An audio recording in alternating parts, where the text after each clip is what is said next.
Good evening, everyone. Hello. Good evening, everyone out there as well. I have the distinct honor of being Safe Harbor Academy, the virtual academy principal, and we've been off to a great start. So I'd like to share a little bit about us and what's going on. So Safe Harbor is um, under Safe Harbor and WVLA, which is our virtual academy. It's under our alternative programs. Um, we have Safe Harbor, which is 6th through 12th grade. We also have virtual academy, which is 6th through 12th grade as well. We also have Sun Behavioral, which is new for us this year. We'll get that kicked off here in another few weeks, and that's going to be geared toward K through 5. And that's more of an intensive outpatient support, just something else we can do to support our students and their families. That's coming. And let's see, just a little bit about Safe Harbor. Our purpose statement: in partnership with young adults, families, and communities, Safe Harbor Academy will prepare all students to strive for excellence through rigorous instruction and support to become enrolled, employed, or enlisted after graduation. And that is our entire county's focus. With the high school, with us, we truly want to make sure we prepare our students for what is to come. Some academic supports that Safe Harbor has in place, along with WVLA. We want their high school diploma to mean something. We want it to be quality. So we try to put in place rigorous curriculum and instruction. We hold expectations high. We have different programs that we have for our virtual. We have individualized plans, hybrid, full virtual co-op, and we also have a partnership with our tech school. Now we are really blessed to be in our new space. We are here in this building. I keep saying this building is sucking me in because I was a student. I worked here for 10 years as a counselor, and I'm back home. And it feels really good to be back home. This just gives you a visual of some of the beautiful things we have going at Safe Harbor. We're down on this end of the campus, close to Yellow Jacket Drive, and I just want to give a huge shout out to maintenance and everyone who played a part, because it really looks like a school. It is beautiful, and our students love it. If you have not looked at those windows in the front of the school and the back, make sure you go and look, because it is one of the most beautiful things I've ever seen. And I thank everyone for that. Let me back up. I want to point out one thing. In the corner, you'll see a picture of our library. Safe Harbor students have never had a library, ever. In this library, we not only have books, thousands of books at this point, we have a place for our musical instruments. We have a place for our art supplies, and it's not on a stage. It's not in the hallway. This means so much to my students, so I'm very grateful for that. Just to cover our big rocks, we have 2 this year. Our professional learning communities, our PLC, student engagement. We believe in meeting the students where they are. Okay, we all have our own journeys, and my staff and I truly believe in meeting our students where they are, and their families. The second big rock is our multi-tiered systems of support, mental health and wellness. It's no secret, mental health and wellness are near and dear to my heart. That's my background, 12 years as a counselor. So we have created systems in place. We have different groups, we have different partners that come in. We are striving to make Safe Harbor more therapeutic. As students walk down the hall, if they are just struggling, they have the opportunity to stop and color on a big, beautiful board that we have. We have something called Harbor Time. Harbor Time, if they tell their teacher they need Harbor Time, they just step out and they ground themselves and they get themselves back together, because it doesn't stop right now. It doesn't stop at 12th grade. We want to give them skills that's going to take them a lifetime. some structures that we have in place. As I said before, it's 6th through 12th grade. You can apply to come to Safe Harbor. This is something not a lot of people know. You can apply to come to Safe Harbor 9th through 12th grades. Some people just want a smaller environment. Some people have a different path, and that's fine. You can also be placed 6th through 12th grades. Some things that we have going on, we have our direct talk classes. This is the first year we've had direct talk classes for our middle school. They were all computer-based learning. This year we were able to incorporate their core subjects as a direct talk class. I absolutely love this. We put this in place this year. We wanted to structure their homeroom, if you will, their lighthouse. That's what it is. So on Mondays, it's Mindset Monday. We set our mind to what is going to help us through the week. Are we working on empathy? Are we working on social skills? Are we working on team building? We have a Mindset Monday. We get our week started off right. Tuesdays, we're going to focus on Transition Tuesday. As I said before, our goal is to have our students employed, enlisted, or thank you. Yes, absolutely. Thank you. You were listening. Thank you, Ms. Springate. Or enrolled. So we are focusing on our ILP. What are we doing? We use a program called Pathful that we tap into. Can we pull in speakers for that short period of time? What can we do to get their outlook outside of these walls? There's more than just what's here. Wellness Wednesday is a focus that our students have seemed to love because we get out to a track. We actually have a track. Oh my goodness, I'm so excited. We go in the gym. We might do different things for mental health. That's the focus on Wednesdays. Thursdays is Thinking Thursdays. We are only good if we pour into someone else. So those are the days we are going to come around our campus. We're going to help clean. We're going to help organize. We might pick up trash, whatever we can do. And the students are helping us to generate these ideas. On Friday, we have Competition Friday, also known as Fun Friday, because the lighthouses compete with each other to see who can get bragging rights for that week. So we have some fun there. We have project-based learning. Our initiatives, our huge goal is to create a garden here. A lot of our students really, really love outdoors and nature, and it's therapeutic to garden. That's one of our goals this year. We're also working with Huntertown Interpretive Park to try to build bat homes. I didn't know bats needed homes, but that's something they said they needed help with, so we're going to try. Just a few accomplishments that we've done. I'm just going to highlight a few.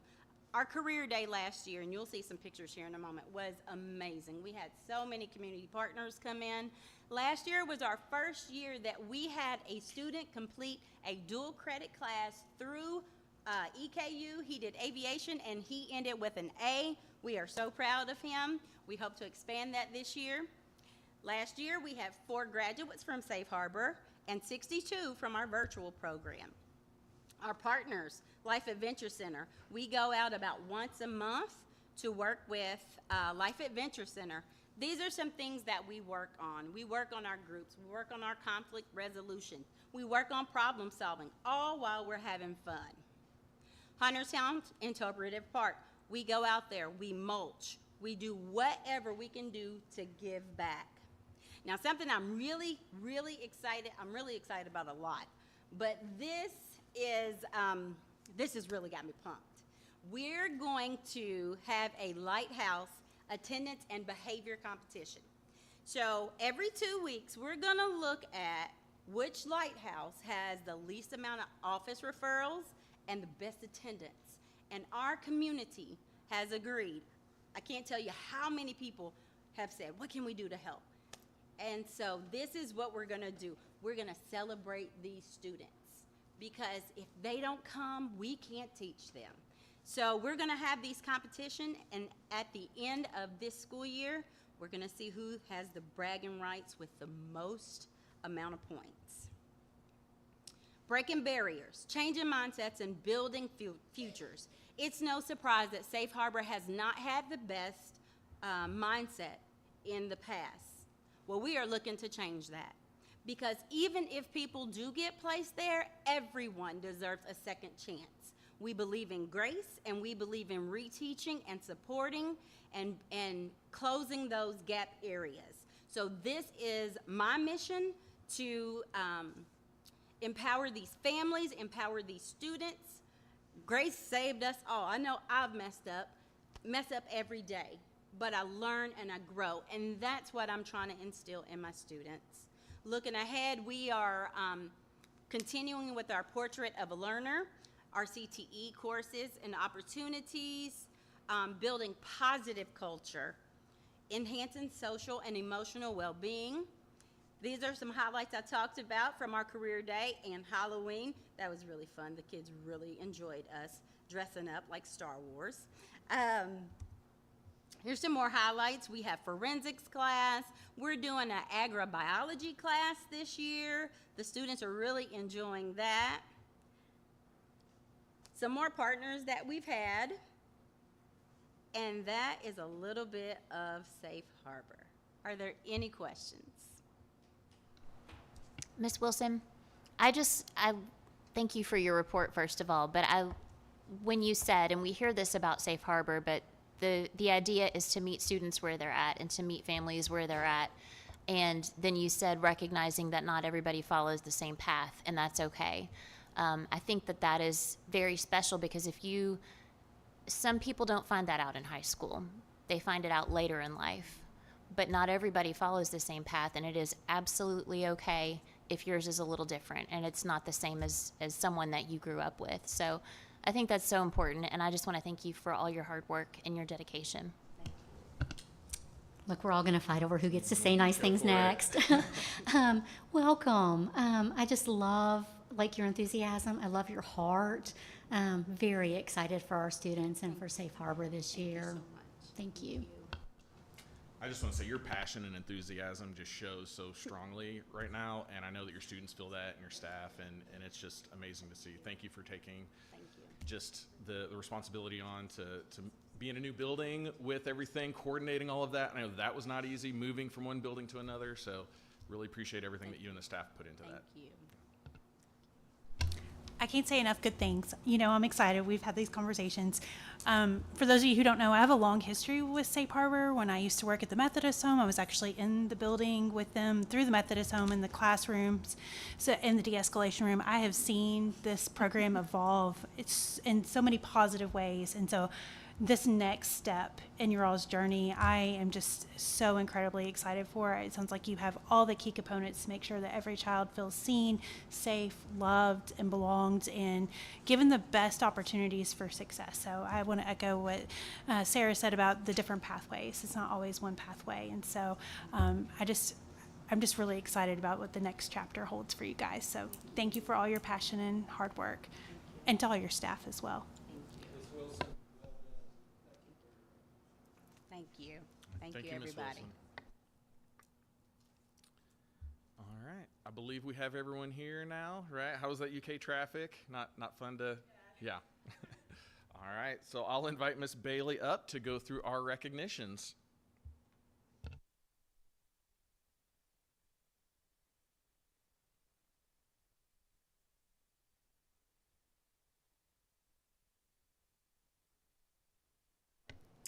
Good evening. I'd like to invite the board to stand up and come to the middle.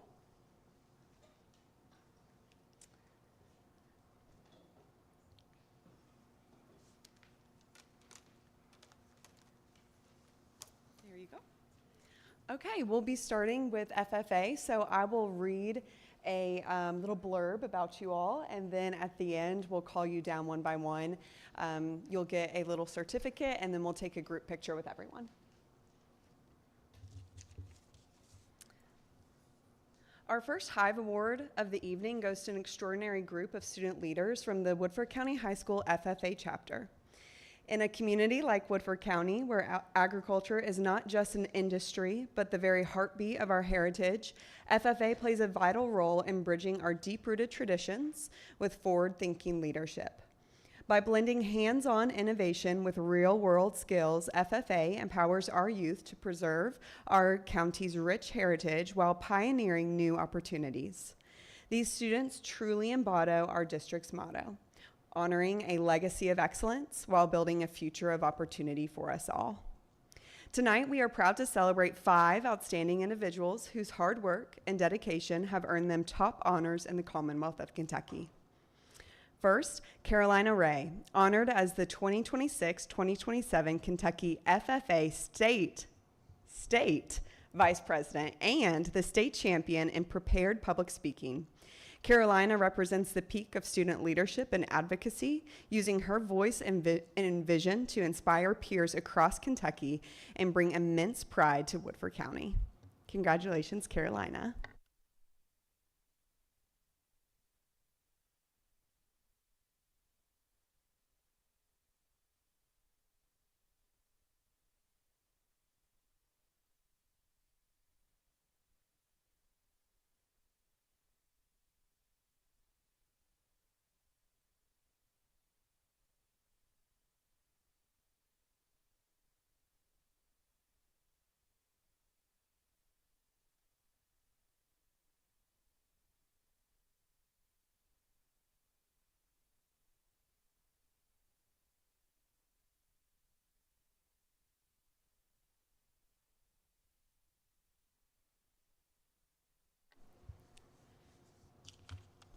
Next, we have Harrison Grider, Cooper Probst, Emma Roberts, and Nathan Ott, recognized as the state champions in the agricultural sales team contest.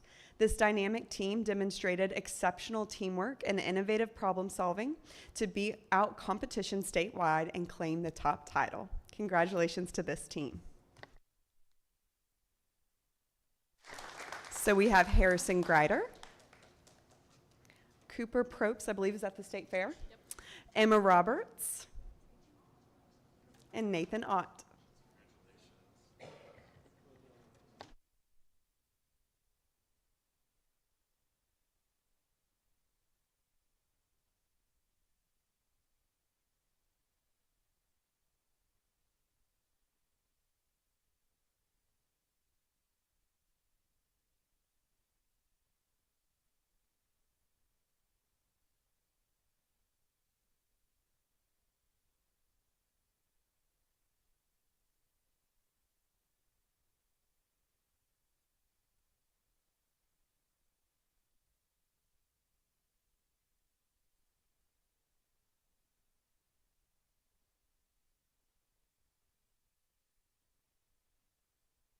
Together, these students prove that when vision and hard work align, our young people don't just participate in the future, they lead it. Congratulations again to all of our FFA students.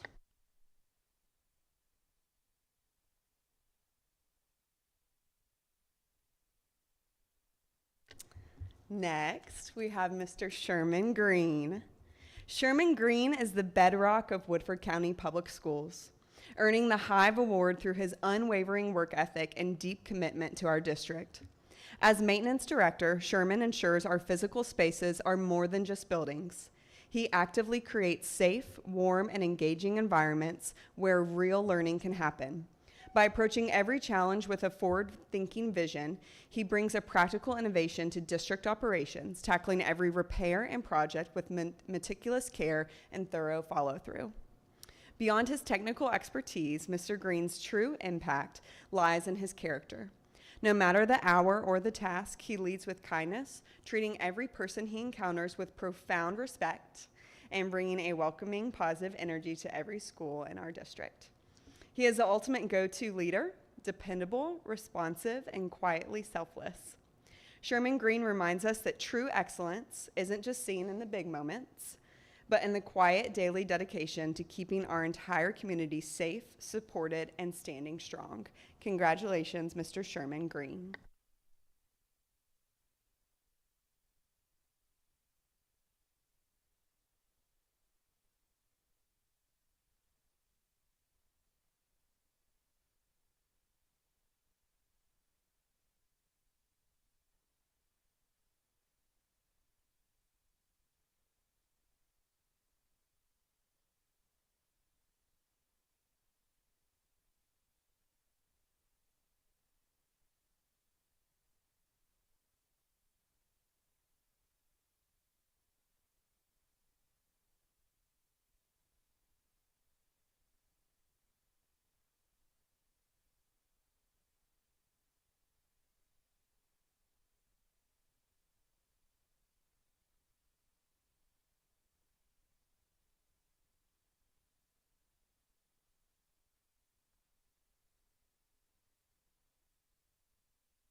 Yes, yeah, a little logistics because we have a larger group next. Very exciting.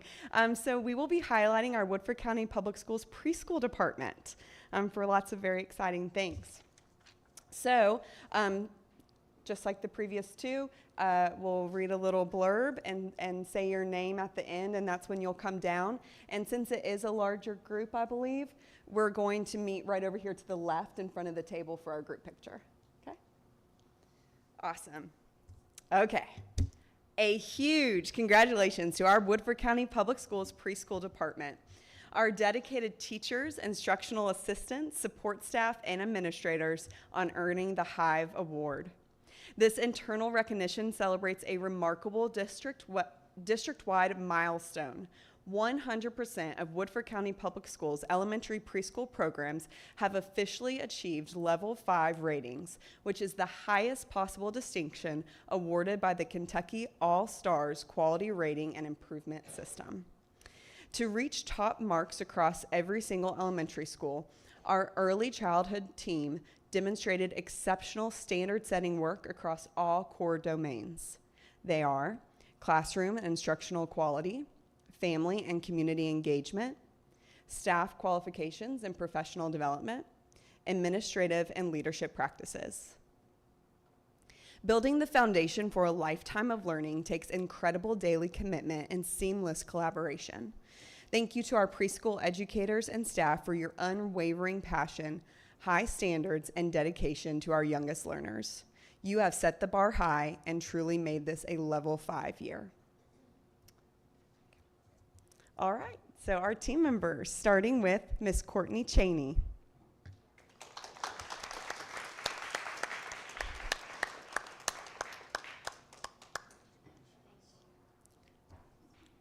Megan Moore.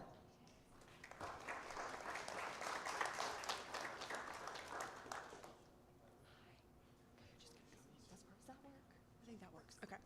Miss Emily Hancock.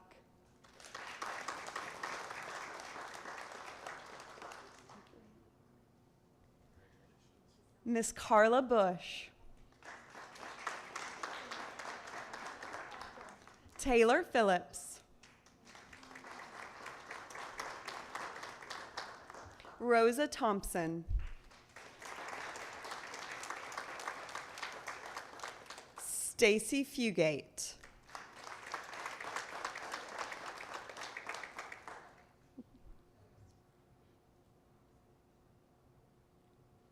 Lauren Krieger.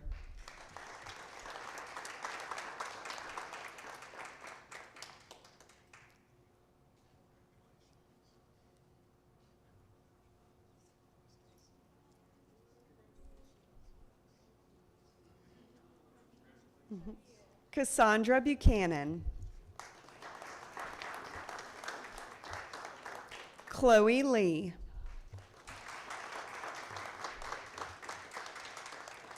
Becky Short.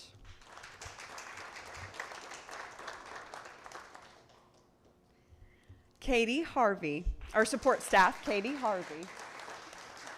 Oh, love those, yes. Jennifer Coulter. Jenny Hayes. Jenna Atwood. Rebecca Music. Dina Sumner. Miranda Fazio. And Miss Kim Johnson.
Thank you so much, everyone, and congratulations.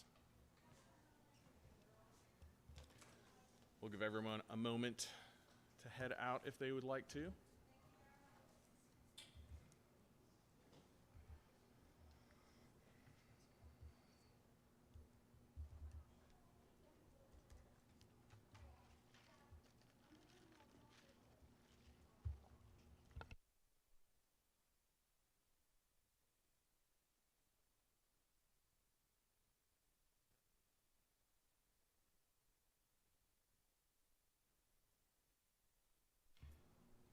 All right, we'll go ahead and move into our curriculum and instruction update with Mr. Asher.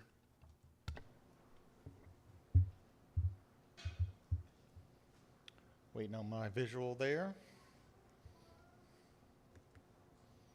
As I mentioned, planning meeting last week, two main topics I'll be talking about this evening. I think I hit it one too many times.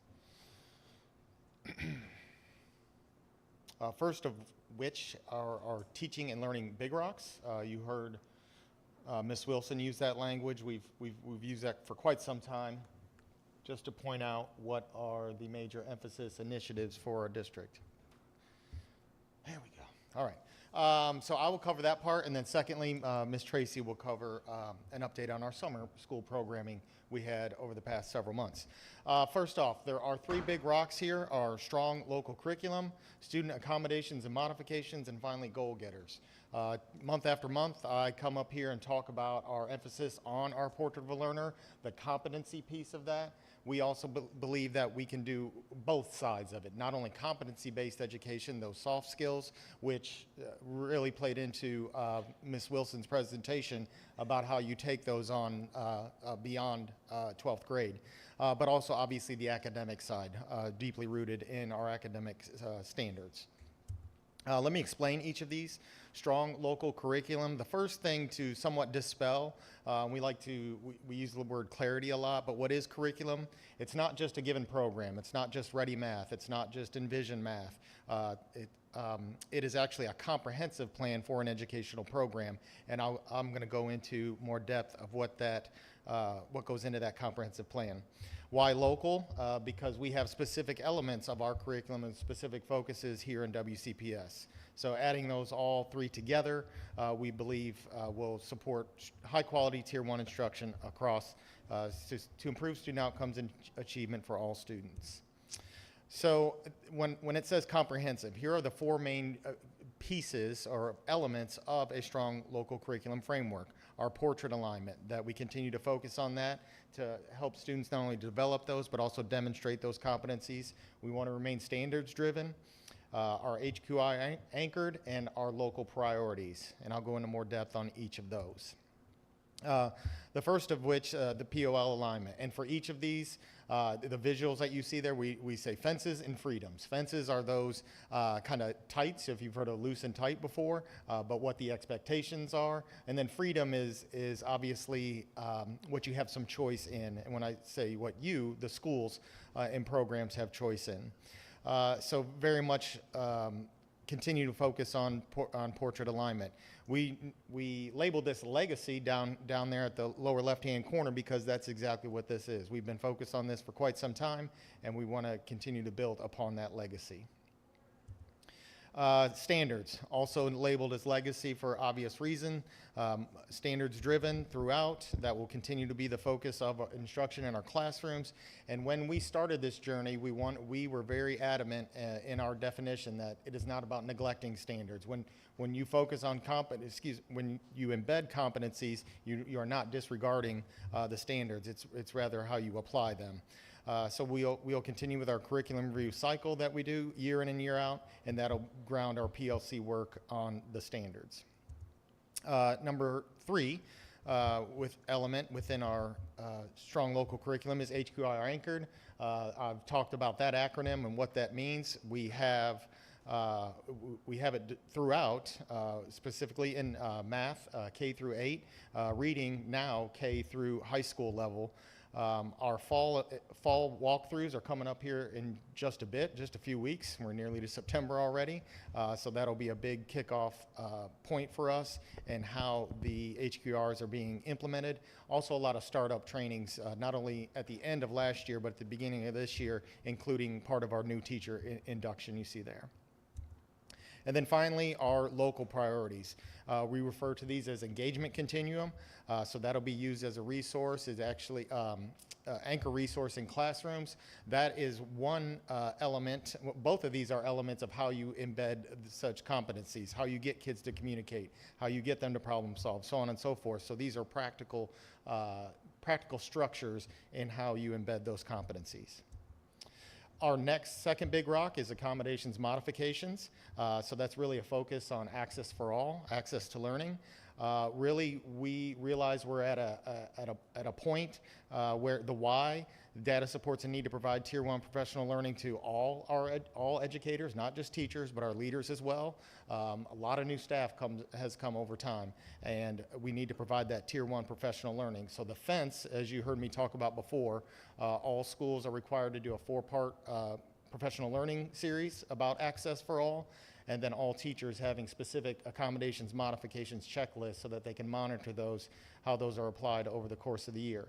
And we're talking not just about students with IEP, special ed students, but also 504 students, EL students, gifted students, all of those that have additional accommodations modifications. And then the freedom is how and when you provide those trainings to staff. And then our final big rock is goal getters. Part of being a resilient learner is having a growth mindset and always looking for continuous improvement. So here outlines what that is. I'm going to jump all the way over to the fence. We want all students doing goal setting twice a year. That's going to look different as they get older. That's going to look a lot different. Obviously at elementary level, a lot of focus on their iReady scores, but beyond that, also competency-based. What are they doing to be a responsible contributor, for example? And then all the way up to our 12th grade, previously mentioned was how they demonstrate those. We are looking to do defenses of learning for all of our seniors this year, so there'll be some goal setting around that. We've had 3 of these sessions now where it says school scorecard. I'm referring to the far left-hand side there, where we've gone in, the teaching and learning team, with leadership teams at each school. They've developed their Big Rock action plans, and now you've heard us talk about scorecard. How can we put that language, put your big ideas and your goals into measurable goals over the course of the year? So we've had 3 of those. It has been great. It truly is a PLC, and the discussion that we've been having and how we can support them and vice versa. So we look forward to the remaining ones that we have to do. So that's our 3 that we are focused on. This very much plays into our strategic plan that we've been working on, and how we can scorecard and monitor progress over the course of the year in these 3 areas. Before I turn over to Ms. Tracy, any questions along those lines or for me? The senior defensive learning that you mentioned, maybe you haven't gotten there yet, but is that going to look more like a senior capstone project presentation type? Yes, situation? and it'll, they have some freedom in what that looks like. They, meaning the high school staff and what they're going to do. We piloted defenses at all levels last year, and were very pleasantly surprised. They went way better than expected, so much so that they bought into them, and they want every senior to do those. Our goal, this goes way back to plan several years ago, is that we're doing those for all 5th, 8th, and 12th next year for the 27-28 year. Nice. So really, their plan for, speaking of the seniors, is through their Hive time that they have, that the seniors will be within that, and there'll be year-long reflection that they'll be doing to ultimately lead up to their capstone. We are very much, I haven't talked to you all that much about this work. I'm kind of going off script here, but our one goal, you heard Ms. Wilson use the enrolled, employed, or enlisted. So we're very much all emphasizing that, again, that day after graduation. Are we preparing them to be productive adults and apply these competencies out in the real world? Mr. Asher, I would say that Ms. Springate's very excited about this, so I would Okay. ask her to be on a panel. Absolutely. No, Invite her that is a big invite her element in of to it. do the panels. That is a She big would be element great of at it, that that. you're preparing them for real life, real world, so you get real world people to serve on those panels, not just the educational staff that they're used to seeing day in and day out. I'd just like to say thank you for not becoming complacent. Thank you for always looking ahead and looking for ways that we can be creative and do things differently, reach more students, close gaps, provide opportunities. So thank you to you and your staff for all the hard work. I appreciate it. Appreciate it, thank you. I would also be interested in serving on one of those panels, just keep absolutely. my name in mind. I do love how it relates to each major milestone, because that's going to follow suit in post-graduation, and be it work or higher ed or whatever track, occupational track that they take. There's always going to be that project, you know, regardless of where they work. So I appreciate the culmination, the capacity to have that, this really applying of critical thought and being able to meet learners where they are. So I think that everything's not cookie cutter, and I love that. Yeah, So- absolutely. We've seen many different forms of defenses at different districts that have taken pieces and parts of what we like and don't like. So we have a lot to draw from in what we want those to look like. And we've got a really, and thanks to Ms. Tracy, she led the cohort last year that was demonstrations of learning and really built capacity and buy-in amongst those teachers. And again, that was at all three levels.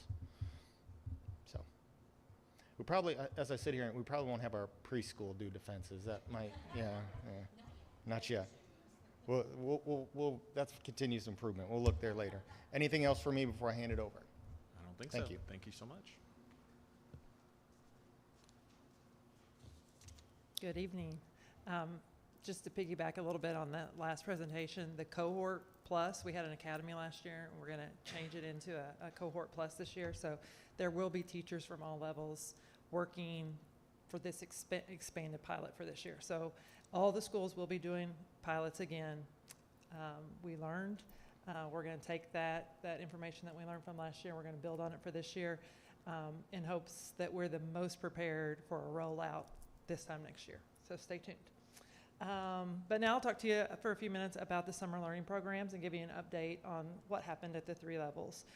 We'll start with the elementary, and this just gives you some of the images from the products that we're using, but we did do a lot of shifting this year, and so I'll talk to you about those changes. We did go to a 4-day week in the elementary, and we did 2 4-day weeks in June and 2 4-day weeks in July.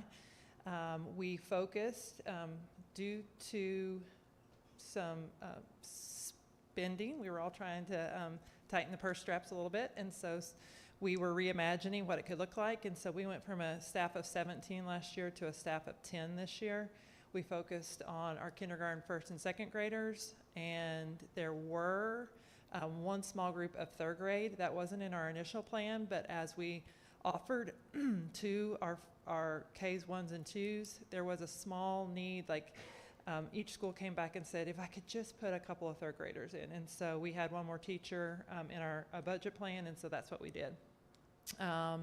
We continued this year to partner with Pearson, and so that was, this is our 3rd year with them, Kentucky Equity-Based Tutoring Collaboration, and they provide 13 tutors in addition to our 10 teachers. And so I shouldn't say 13 tutors. There's 10 tutors and 3 staff additionally funded through Pearson. The focus of Pearson is for SEL lessons. Those are delivered to every student. And then there are reading and math interventions for those students that showed the need for those in their benchmarking. I've given you a list of what the enrollment was for both months. I will tell you, every year we've worked to encourage the participation, and you will have 150 was our goal. That was what we were shooting for, and you can see in June that we only got to 138 on day 1. And that's just, some people tell you they're coming, and then it's that week before and a vacation comes up or a camp comes up, or a child care situation changed, and they just couldn't come. And so we do have a decrease each year. We brainstormed. We did a survey at the end this year from the teachers and asked for, what creative ideas do you have for retention and recruitment for our students, and then keeping them the second month. Our attendance is averages 73%, which sounds low, but that's in the summertime. Getting 3 out of 4 kids to come to a program that they don't have to be at is a win. And so would I like it to be higher? I would, but 3 out of 4 kids I'll take at summer school for additional services any day. We cut the budget this year, and the only part coming out of general fund was $29,000. You can see in some change. So we're down like $70,000 from where we were in previous years by making some changes. And then you can see that Pearson, any additional expenses that we had outside of our staffing expenses, those were funded by Pearson. Our transportation this year was only provided, and I might have this on the next slide, I can't remember, so if I do, stealing my own thunder, but the transportation, shout out to that department, because the only drivers were those that were already on staff. So we didn't hire additional drivers or additional monitors. They were someone that was already working. So in addition to their year-long contract job, whatever they were supposed to be doing, they were also running routes for summer school for those days. So big thanks to them. During the day, this talks about the daily schedule and what curriculum they were receiving. The bottom left picture, I want to draw your attention to that. Every student set a goal this year through their SEL. We use Character Strong and supplements. Sandy Southworth was our, she is a district employee, but she was hired through Pearson to coordinate those SEL lessons. We had Erin Heim and Heather Moffitt that were employed by Pearson, and they coordinate all of the interventions for Pearson through reading and math. We did Into Reading, UFly, Hegarty, and then in the previous years we had the curriculum we had used at summer school was these Scholastic Lit Camp Bunks. They were fun for kids. They were a way to get them involved in literacy, but they weren't necessarily HQIR aligned. And so this year, instead of purchasing a curriculum, we just leaned into the HQIR that we were using. And so Into Reading was the connection there.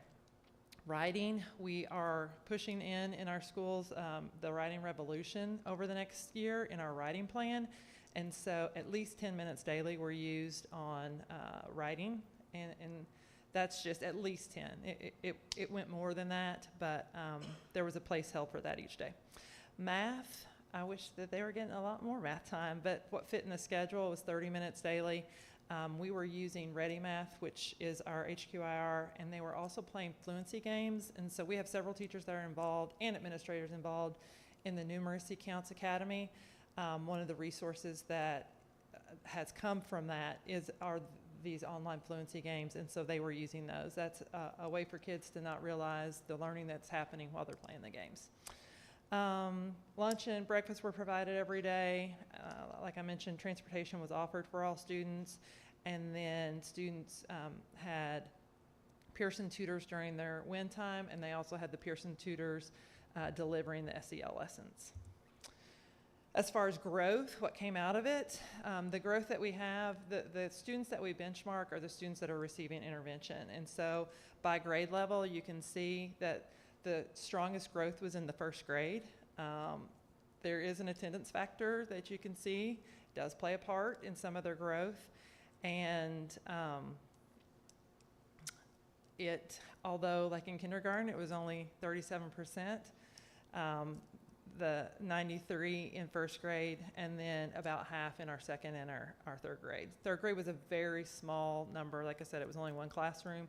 And so when you're talking about that, one kid makes a big difference in whether they grew or not.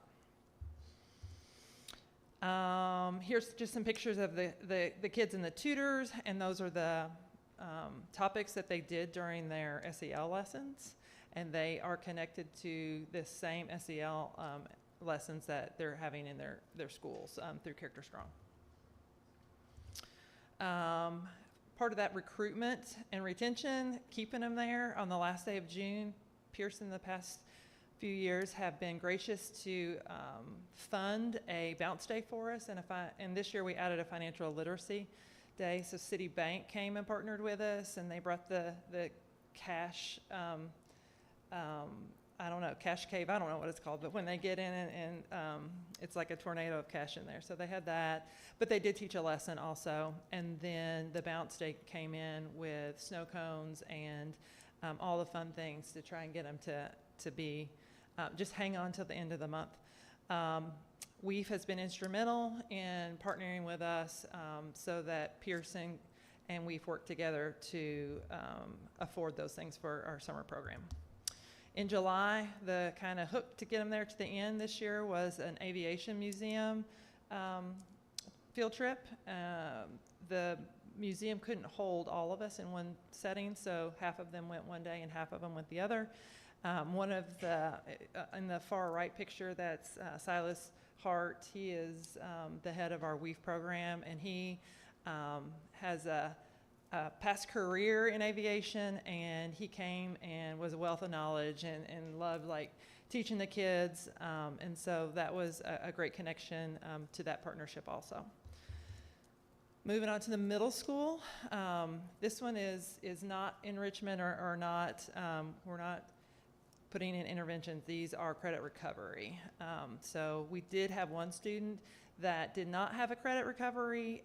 We were not doing a full-blown like enrichment camp like they tried to put on last year. Again, funding, we were trying to keep it at a very manageable level. All of their summer school programming was paid for through their ESS funds, and you'll see that 11 students came, and those were credit recovery and the one enrichment student.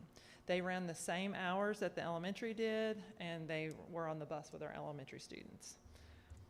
And then the high school pared it down to 1 week this year, and 40 of the 53 eligible students attended, 9 teachers, which was cut from last year or reduced from last year, and then 43 credits were recovered. And we talked about this before, about how this winter school last year, so we talked about this time last year because winter school was put in place and there were credits that were recovered in the winter, and so that made for fewer credits that needed to be recovered in the summer. And the same thing held true this year.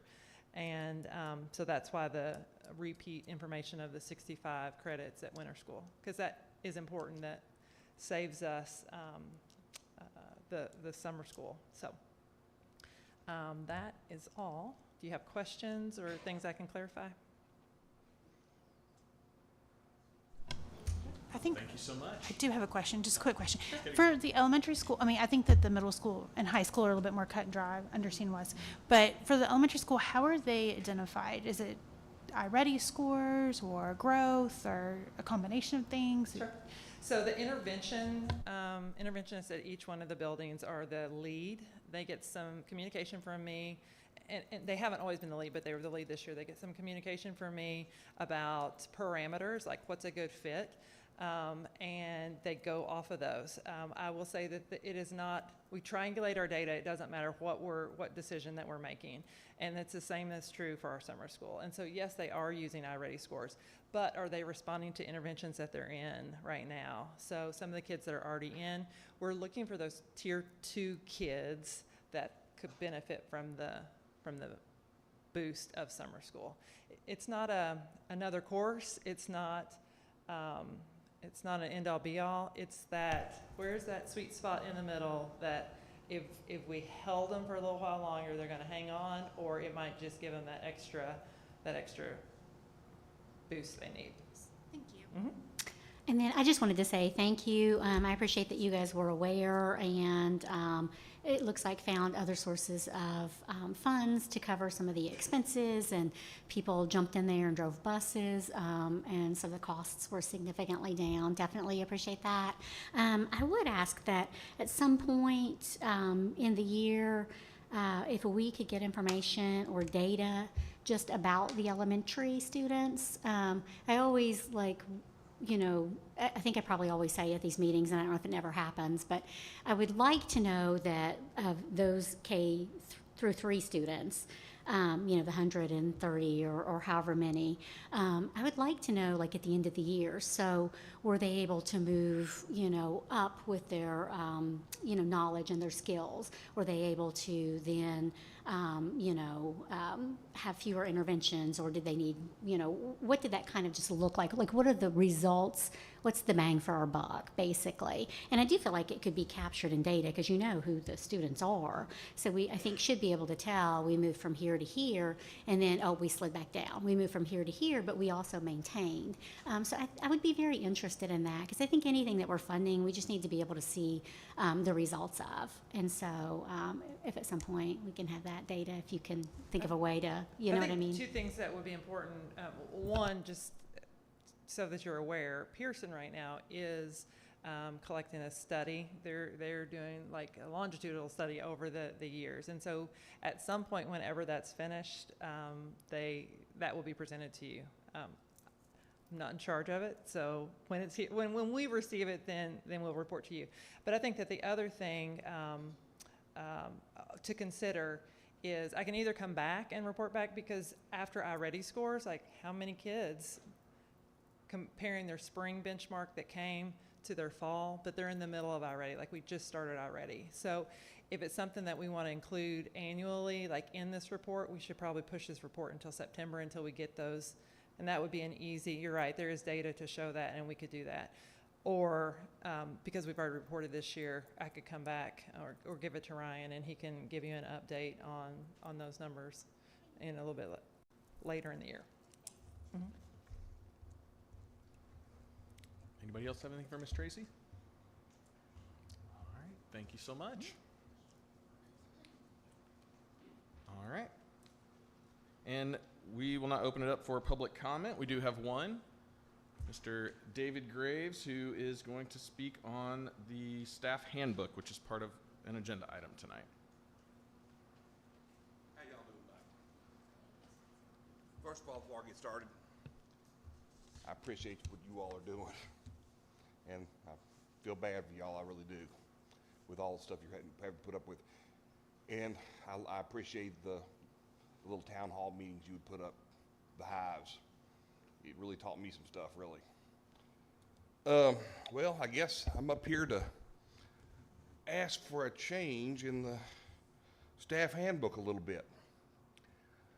I would like to get included in it a collective bargaining agreement. And I've talked to some of you all in the past about this a little bit, and I have some information here, if y'all would like it, about collective bargaining, about how it will benefit you all and benefit the teachers and or certified and classified people. And I got a list of about 5 things I would like to start out negotiations with on a class action. Okay. Collective bargaining agreement. I promise that wasn't a Freudian slip. But would you all like these?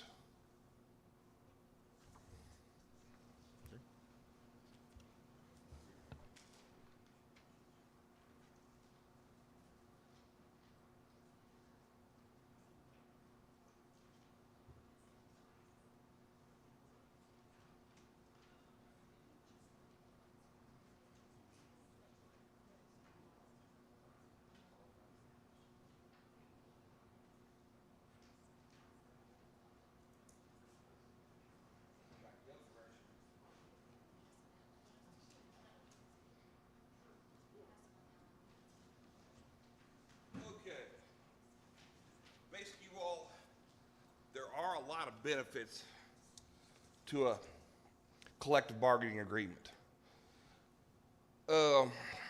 First one, improve labor relations. In my 30 years here, which Ms. Wilson, I was real proud to see her up here because she was one of my students at one time.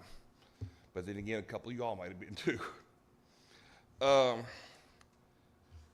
It provides for workforce stability. We're one of the leading employers in this school district, or excuse me, in the Woodford County. And to me, that stabilizes the economy. Clear expectations and accountability. Enhanced professional development. We can do professional development with ourselves, and we do that a lot anyway, I think. Collaborative decision making. You all do that somewhat already. Budget predictability. It helps you all know ahead of time if there's a raise coming up or something that we can negotiate. Increased morale and job satisfaction. I know whenever I've had some dealings of input, I appreciate things more. And number 8 down there, help with recruitment and retention of teachers. We've had this talk for 5-10 years or so about recruitment, and we're kind of behind the 8 ball right now in recruitment. But if we can get a collective bargaining agreement, teachers want to go somewhere where they got input, if you're following what I'm saying. And theoretically, it won't cost you anything at first, but eventually could with the negotiations of raises.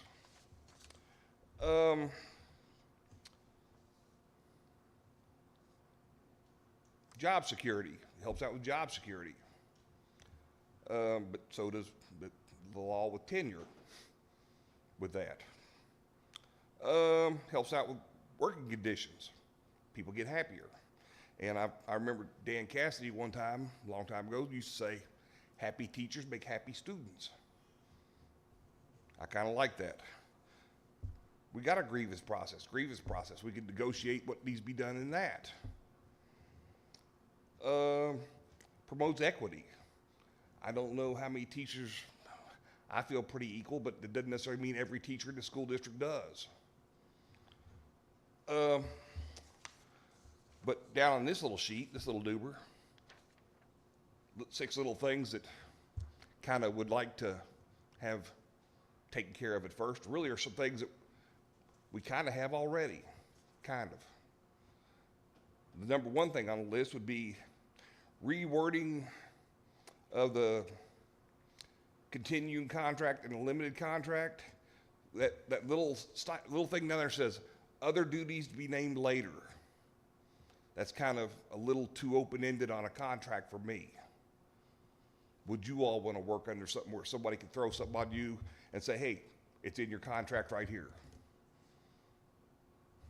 And y'all got any questions so far? Statements? What do you think? You the legal mind here. I have no comment. This is your show. Okay. We could also talk about programs to prevent burnout. I've been here 30 years. I've seen a lot of people burned over 30 years. My goodness. Protect the planning period. We teachers would like our planning periods protected to where we don't have a bunch of meetings in a week to take up during our planning periods. They do come in. Teachers do something on their planning periods. I don't know how many times in the past I've heard, y'all don't do anything on your planning period anyway. I've heard that in 30 years. Come up with a defined work day for each school level. Because in the 30 years I've been here, I've heard different things. And I think it all evolves around the bus schedules, I believe. At least what my belief is. Tell me if I'm wrong. Yes, no, don't know. But this is all stuff that's kind of up in the air. And I didn't mean to spring it onto you in this public comment. I was kind of wanting to do it, but I kind of feel like it's time. I've been asking for 2 or 3 years, actually a little longer than that, but with you all that are up here now. I guess I'm done. You got any questions before I go sit down? Y'all have a fun time. If it ain't fun, guess what? Make it fun. Thank you, Mr. Graves.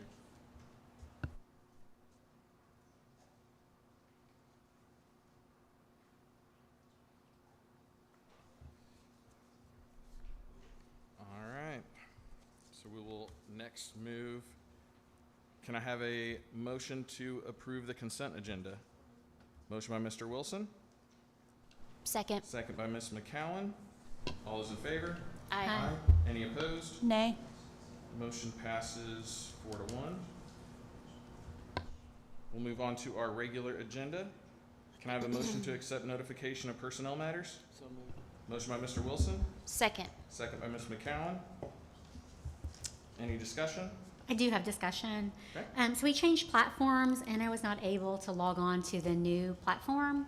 So I am just going to abstain because this information was not attached to the public agenda for obvious reasons, and so I haven't had a chance to review it.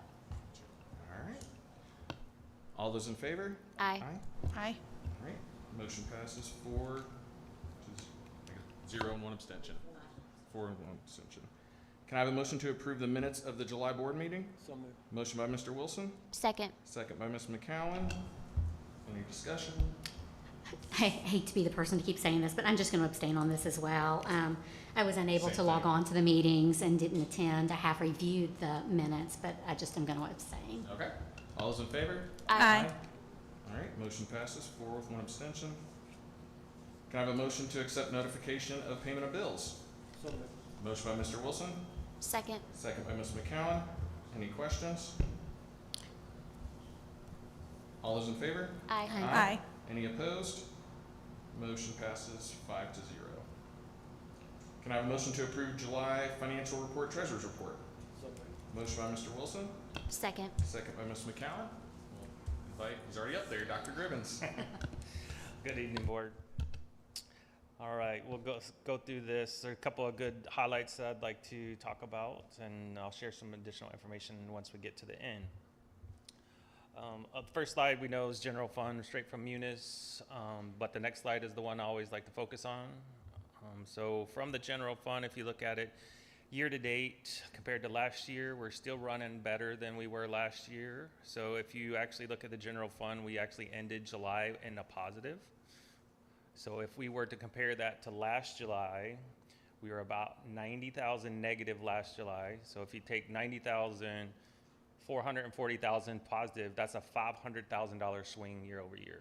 So that's just a testament to all the cuts and tightening, and you heard like we're really watching expenses, we're doing these things.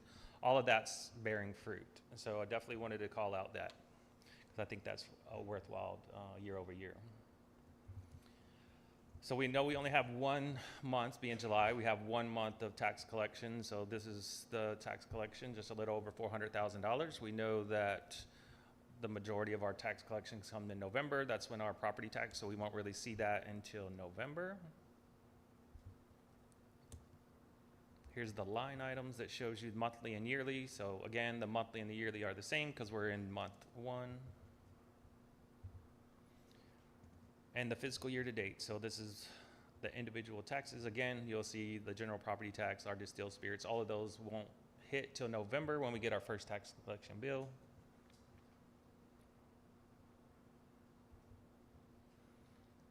Special revenue, that one you can see that we're a little behind on that one, but that's always in July because it takes a little while to award all the grants, to get the funding, the request, the funds from KDE, so that takes a little time to get going, but we're already back in the swing already in August, so we're seeing those come back in, so that number will get a little closer to even as we continue to move out throughout the year. Positive on our activity funds. Again, a lot of these, we're just getting started in the fiscal year, so you'll see that will continue to be positive. The activity fund, same thing. Revenues greater than expenditures, which is what we always want to see on every fund. So we want to keep that going all year long. Food service, you'll see a big difference here. So just to remind everyone, we ended FY26 a little over 100,000 negative in the food service fund, but we did this large summer feeding program, and then we got the reimbursements for that one. And so that's why you see the revenue is really high in the revenue on this month compared to the expenditures. But as we go through the year, you'll see it kind of even out over the long period. So that really is a testament to the summer feeding program. Which is over 100,000 meals, right? Absolutely. So I just Yeah, I wanted don't remember what the plug final, that shout out. I don't remember what the final count, but it was over 100,000.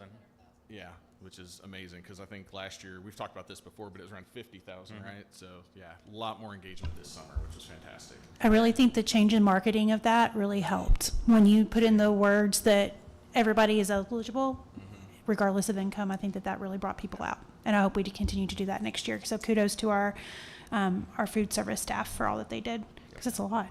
And that even accelerated those returns on the investment there. That's why we saw those. ETC, again, we're just getting started, so you'll see the revenue on those kind of continue to increase throughout the year. Some of these expenditures was outfitting, that one-time outfitting of some of the classrooms in the Little Legacy Hub. So we'll see that level out in the near future.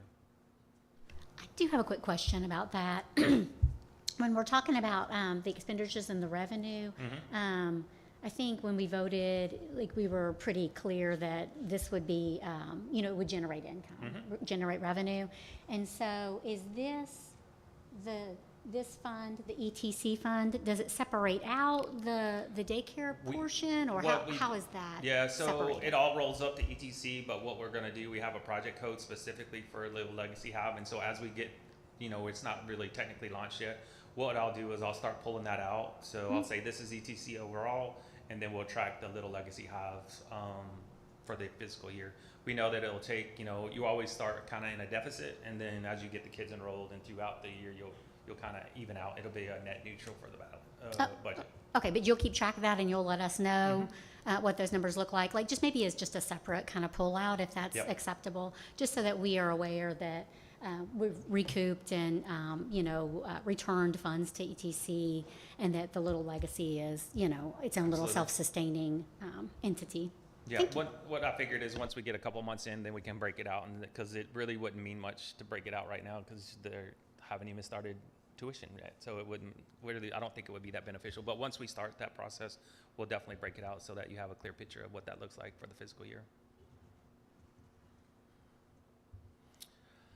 So last slide here is kind of the balance sheet. You can see by the fund current, this is cash in the bank. So you can kind of see the funds. We talked about the special revenue that will catch up, because July is typically hard because a lot of the grants haven't been awarded. We don't know what that amount's going to be.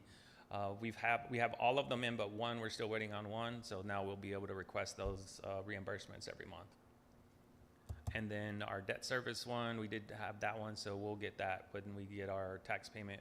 So that will kind of net out. So a couple of things, just kind of a preview for next month. So we have a week left in August. All of our larger expenses have already been paid. Payrolls all been paid. So we will incur some more expenditures for over the next week. But to give you an idea, we're running about 2.2 million less than we were through August last year. So July, August last year, July, August this year. As of today, we're 2.2 million less. Now that'll go down because we still have a week of expenditures, but it's not going to go down $2 million. So again, that's a testament of all the changes and the cuts and everything that's been in place. That month 2 of the fiscal year, you're already seeing those things. So I think that's very important to recognize across every school, every individual office, every person in the district is contributing to that. So there is no one person, it's everybody pitching in. So really appreciated that from my office. I just had a quick question. So 2.2 million less in expenditures? Yes. Okay. Well, you just said Sorry. 2.2 million less. I'm like, in what? What is it? Yeah.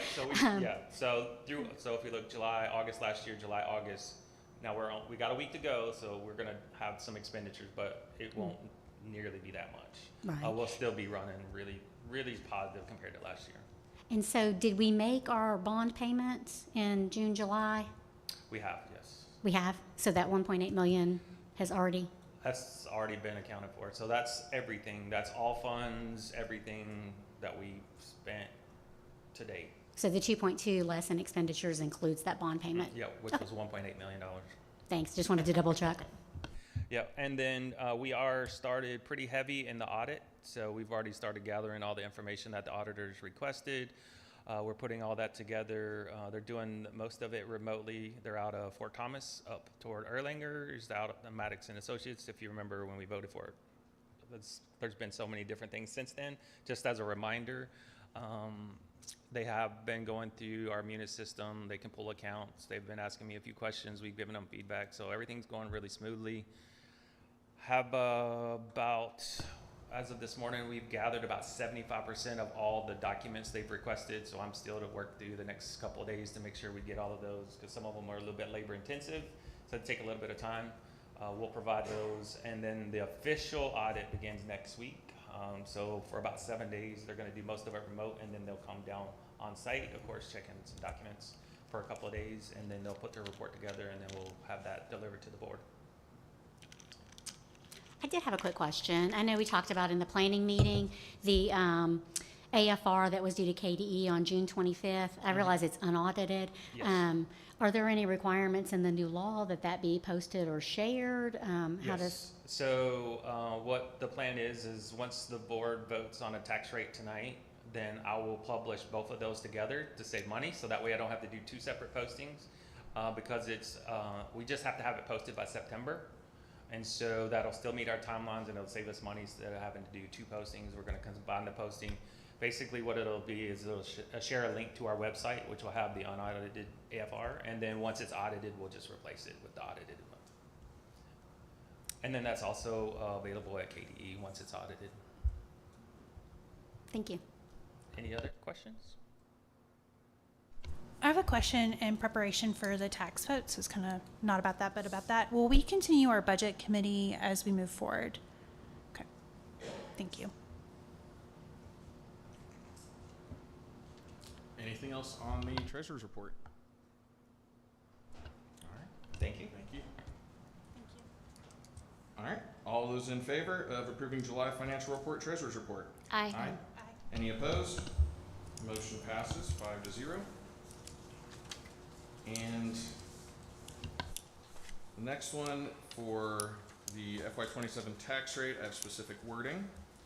Can I have a motion to approve holding the FY26 tax rate for the FY27 tax rate, real property 63.3, tangible personal property 63.3, inventory 63.3, motor vehicle 50.9. This is a recallable tax rate. So moved. Motion by Mr. Wilson. I will second that, and I'll open it up for discussion. I've got just a couple questions. Okay. The first one, so when we talk about the Pisgah property, anything that would be gained from that is going to be a one-time revenue source. So that's going to be just a one-time payment, and will sit in our contingency fund, so like for our savings account, basically.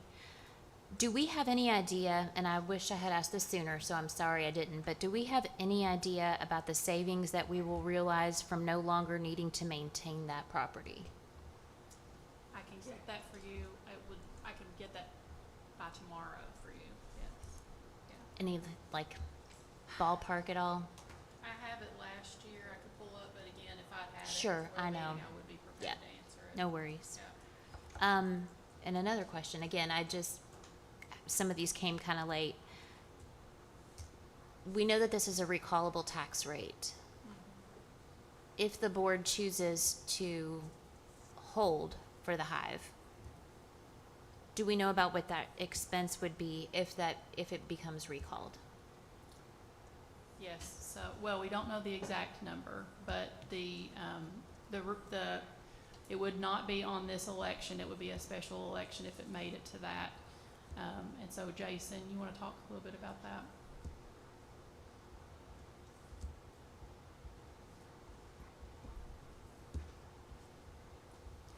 And I guess that's if it goes to an election. So I guess too, one thing to think about, one option would be if a petition was generated and there are enough signatures gathered, then the board could come back and say, we don't want to pursue this, we'll adopt the 4. The expense is going to come if we say we want to move forward. Correct. With the special Right. election, Yep. second Yep. billing, all Okay. of that. Yeah, there's a couple of different pathways.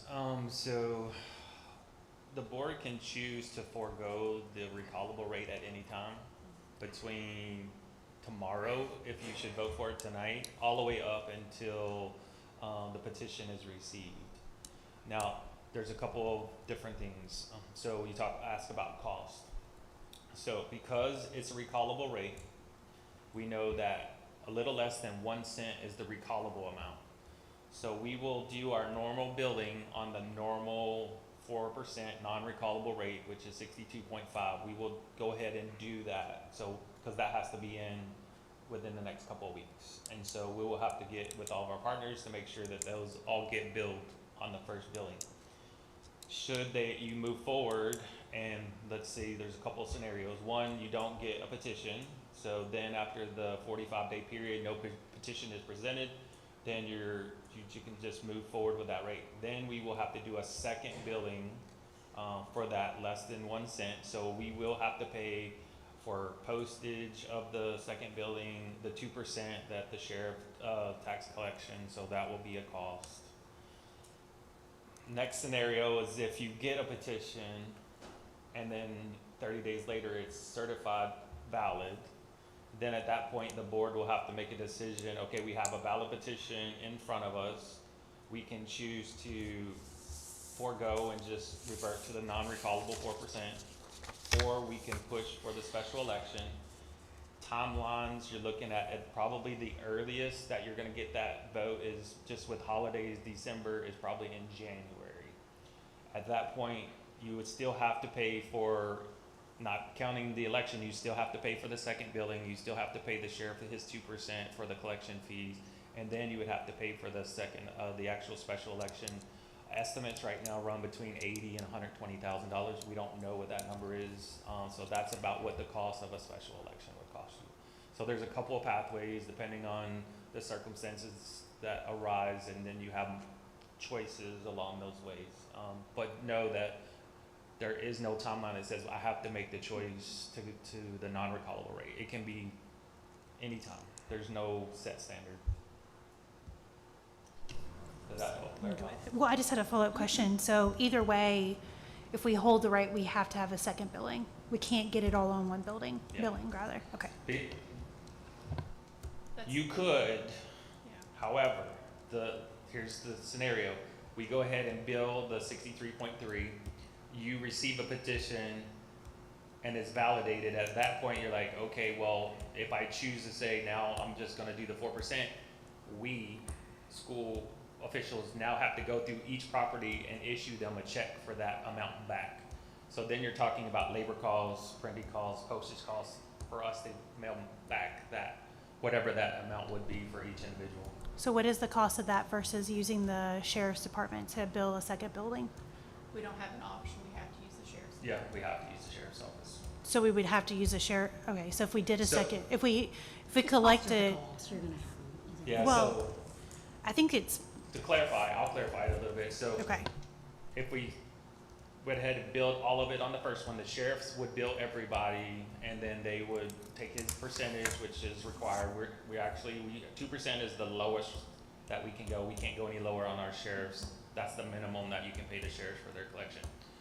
But then we would be responsible for going through and checking everything and printing and issuing checks, because the sheriffs don't have the refund issue from the school. We would have to be cutting checks from the school back to them, because we taxed them at 63, but once they got through the process, it only ended up 62.5, so we'd have to refund that little bit back to them. On the flip side of that, the good news would be if our community says, hey, we understand, and they do not pursue a recall, then we have our first initial income in November, and then we would get that second set of income, which would be a huge help in terms of not being able to having to cut as much. Yeah. So, Yeah, it's definitely a pro or con, whether you want to try to bill first and see if that pans out, or you just want to do the non-recallable rate first. I mean, you have a lot of different choices that you can make. Because in a perfect scenario, if you hold the rate, but bill at the 4%, petition doesn't come through, then we do have to do the second billing. But the cost of just that, not talking about special election or anything, just the cost of the second billing would still be much less than what we would receive by holding the rate. Is that Correct. correct? Yeah, we're looking at, we don't have the exact figures because it would be hard to figure out the number of property owners, but we're estimating between $10,000 and $15,000 for that second billing. So the difference, just how to remind the non-recallable rate to the recallable rate, the difference is about $380,000. Okay. It's a little less than that, but if you round it, it's 380. It's like 374 and some change. Okay. So if you took out, say, 15,000, you're still coming out about $360,000 more under the recallable rate versus the non-recallable rate. Perfect. Thank you. But then there are also, you said, other expenses, $80,000 to $100,000 for a possible second election. Correct. And then the collection fees, I guess. How sure are you about the 2% rate with the sheriff? Is that what we pay them Yeah, normally? that's a mandated rate. That's what we pay every year. So we pay them 2% of the collection. So whatever the taxes is, 2% goes to them for their collections. Yeah, I realize that's the lowest, but I think it can go up. But we in fact You have the guys set 2%? that. You set We that. do, Yeah. we do. I was just double checking. Yeah, we what- said that. KDE mandates that a minimum of 2% must be paid to the local tax collecting authority. Right, but it can be more, and I just wasn't sure what we were currently doing, but you're saying it's 2%, so, okay. Yeah. Thank you. And regardless of either way that we go, we're still in a budget deficit in FY '28, correct? Correct.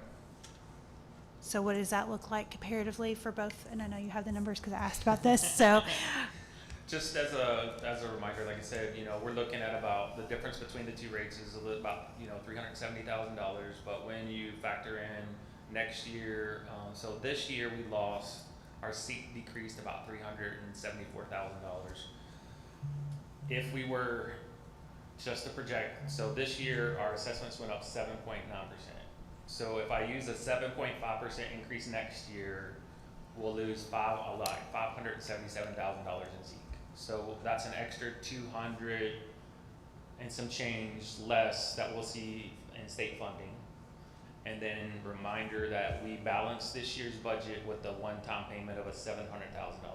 So if nothing else changes, we need to basically find either revenue or cuts that'll equal the 700 this year and about the 200 and some next year. So you're looking at about 900,000 to $1 million next year that we'll have to make up either through revenue or cuts. And I would also like to draw attention to the board that the audit report did say specifically that limited revenue was one of the biggest challenges of our last financial audit. Of course, expenses, we've all agreed on that. We've addressed those, but revenue was absolutely a key in what the auditor said in the last report. So Yeah. revenue is very important. Yeah. And we only have one lever that we can control, and that's the tax rate. We're not like some other school districts which has occupational tax and various forms of revenue. We have a single form of revenue, state, which we don't control, and then the local tax rate. That's the only thing that we can control as far as revenue. Yeah. And to be clear, if we did a 4% increase, that's 4% more than what we got this year in taxes. How many millions did we get this year in So it's not 4% more total. revenue? 4% So- more revenue. No, it's not 4% more revenue. So It's the way literally it works, what it so says this in is the the way it law. works. Actually, we So, talked about this at the public forums. So if you'd like to pull the public forum slides up. I can. 1 second. Yeah.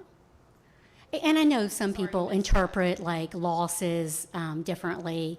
And I do get that SEEK is a teeter-totter, but I'm just talking about not SEEK, not adding SEEK in, not adding inflation in, just looking at the check that we get from the taxpayers would increase 4% more revenue, just in the taxpayer check, nothing else subtracted out to balance or, kind of muddy the waters, just Sure. So straight the check. what I want to make sure that I always talk about is if you get 4% from somewhere else and somebody else takes 5% from you, did you really get a 4% raise? And so that's very clear. So this slide right here is why 4% doesn't equal a 4% raise. So if you look through this is last year, and then you can see that the total increase in revenue was $741,000 from our taxes. And then the state looked at it and said, your tax base went up, so we're gonna remove that seat, because that's gonna go to a different county that doesn't have a tax base that they can support their public schools. So then if you add those two numbers together, you're looking at a net revenue increase of a little over $500,000 last year. And if you do the math, that's 1.59% revenue increase year over year. So 1.6% revenue, so the 4% rate generated a total revenue increase of 1.6 year over year. So yes, it does, the 4% rate will generate 4% on the general property tax only. But then when the state takes their seat money back because the assessments went up, that 4% actually only increases the net revenue by 1.6%. Yeah, and I totally understand what you're saying, but I'm just saying, let's just talk apples to apples, and let's just talk revenue and keep SEEK as a separate kind of entity. Because I do think that when you just look at what is the check that we get from taxpayers if we do a 4% rate, not like adjusted for inflation or adjusted for our expenses or adjusted for SEEK, because SEEK has been SEEK for 30 years. Some districts are winners, some are not. However, I think if you look at the billions of dollars that we have in property assessments, I don't want to, cry Mia River too hard, because it's really wonderful that we are having those increases in property assessments. And I think the spirit of the law saying that the maximum amount you can do is a 4% increase in revenue. That's a lot of money. 4% over what we got last year, and then we got 4% over the year before, and of course it compounds and it reoccurs. And so I think, I totally understand what you're saying. This causes the other side of the teeter-totter to do this. I get it. But I do think that, we're very blessed in Woodford County with our SEEK, and a 4% increase over, 26, 28 million, that's a significant amount of money that the taxpayers are giving us that 4% raise. That being said, I think, we also are blessed to be one of the few districts that get the distilled spirits. There are a lot of funding blessings that we have, and I think a lot of counties in Kentucky would just love to be kind of sitting on our our revenue side of things. That being said, I totally do understand what you're saying here. I get it that if you count in inflation and what we thought we could get for SEEK if we had this but not that, then it might be this. I totally do get those numbers, and appreciate you pulling up that and sharing. I think SEEK is what it is, and I do get it, but Yeah. Thank you for that information. Yeah, and I'll just clarify a couple of things. One, there's not a maximum rate. You could raise taxes to the moon. yeah. It's a non-recallable rate versus recallable rate. And then two, the reason that SEEK and tax dollars are so important is because that's your operational money. You can't take SEEK out because that's your operations money. Yeah. So And you we're have not- to look at both SEEK and taxes, No, because I that's agree. what you have to operate as a school. So if you only increase it 1.6, and that's not factored for inflation, that's just raw dollars. Right, but everybody has inflation. And the other Yeah. side of that is, our SEEK check that we get from the state is significant. I mean, that's a significant amount of money. I understand it may be a little lower next year, and I do get that. But at the same time, it's a significant amount of money. And then the on behalf payments that the state pays on our behalf is significant, I think Well, tens of millions, right? We'll talk about the on behalf, because we don't see any benefit. That's a pass-through account, so True, but there's no operational funds that can be used there. Right, it's a pass-through, but we don't have to pay it. So it's a blessing to have the state But it take doesn't, and it cover that. doesn't help you operate. You have to have operating funds. No, I get that, and I'm sorry I misspoke. The Yeah. 4% is the maximum, so it's 4% more revenue over the millions, 4% more that we're allowed to do that's not recallable. You're correct. So anything above that is recallable, which is what we're kind of talking about tonight, that there's some recallable. So, okay, well, I will just hush up and let someone else speak. Yeah, I think it is really important to understand that while it's called a 4%, we have to operate on our bottom line of actual dollars. And the roadshow, the 8 different opportunities you gave the public to go and learn and break this down, we've never had this type of breakdown before. So I found it very helpful that when you say 4%, it doesn't actually mean we have 4% more money every year Literally. to spend operationally, because we don't. And so by just saying we got 4% more money, we don't actually get to keep 4% more money than we had last year. So it is important for everybody to understand that, and you guys have done such a great job of breaking this down for people to understand and traveling and educating everybody. So when we look at the bottom line and what do we actually have to use to fund our school district, it's not 4% bottom line dollars than we had last year. It really isn't. And you've broken it down clear as day here. So I just want to point that out. Yeah, and then two, as we move forward, we're going to continue, as the distilled spirits phases out, we'll continue to get less and less money over the years, because that will be phased out in the next 10 to 15 years. So we're already, this year we'll have 4%. I don't know, that's a good number. They like 4% for some reason. But we will have 4% less distilled spirit revenue than this year, because they'll be phased out 4% every year until they're phased out. And then just to be clear, if you don't mind just pulling up the last ad we had in the paper, and maybe you could read the amount that we collected last year in taxes, Sure. and then the amount that we would collect using the 4% So- rate this year, and then people at home can just kind of do the math and see if that's 4% more in revenue from property taxes. Because Again, so what the tax collection from last year, so FY26, the 63.3% generated $26,700,000 and some change. If you do the 4% this year, the tax rate will go down to 62.5. You will generate $27,823,000. So that is a difference of about $1 million in tax. So it will be $1,068,000 more in tax revenue. But we're losing $375,000 in state revenue. right, So but now- I'm just saying just straight taxes. So I feel like we've beat that horse to death. We can probably just move on. Well, no, you brought up these. He's answering your question. We're not going to move on, cut him off. Yeah, and Oh, so Yes, Mr. Wilson. Let him finish Yeah, answering absolutely. the question. Thank you. So, again, we said we were gonna, the 4% would raise an additional $1,068,000. The state is gonna reduce our seat by $374,000. So that's a net revenue operational money that we can use to operate. That is $693,000. It really is $693,597. So you're looking at about $700,000 net new revenue that you can use for operations next year. And that is 1.86% net revenue from last year to this year. Thank you. I would, no, go ahead, Ambrose. No, please go ahead. Go ahead, Mr. Wilson. For the public that may not know, the motion that's on the floor is strongly recommended by our current superintendent. I wanted to add that. Thank you. And I would also mention that, we have teachers in the audience, and they sit here and they have the lowest pay in any surrounding district. And we've presented these facts to you all as a board. For the last year, we've presented them to the community transparently. And I stand by it with everything in me. And I wouldn't be a good superintendent if I didn't advocate for our employees and our students to ask our community for support. And I have asked you all, and I really appreciate your consideration. Thank you. So I think that, let me collect my thoughts because I've been sitting here kind of stewing and I want to make sure I articulate this correctly. When we consider the 4%, that's on PVA, right? So if our PVA across the county was, I don't know, I'm making up numbers, I do not know the actual PVA, but just say for the purpose of math, say it was $1 million. And then the next year it went up to $1.5 million. We would get 4% in addition on that number, correct? I'm understanding correctly, right?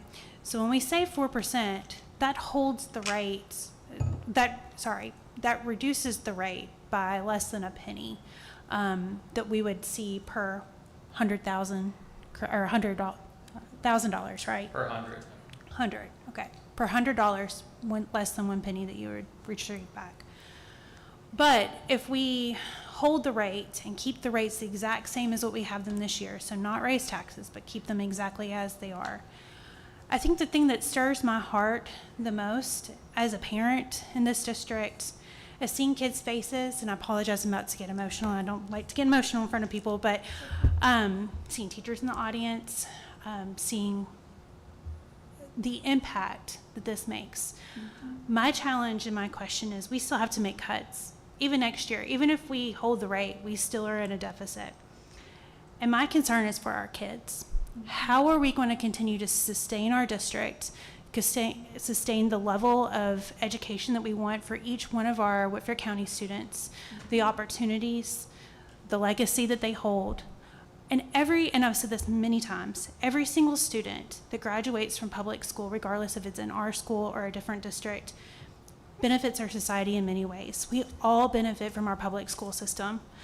And it really concerns me as how we are going to continue to offer the level of services that we have and continue to grow our services to be able to be competitive in our district to attract the top tier teachers, to offer our current teachers sustainable salaries to be able to support themselves and their families without taking on multiple jobs. And I know that that's happened. I know that teachers have left our district because they just could not continue to work 2 jobs and afford all the things that they needed to afford for their families and for their lives.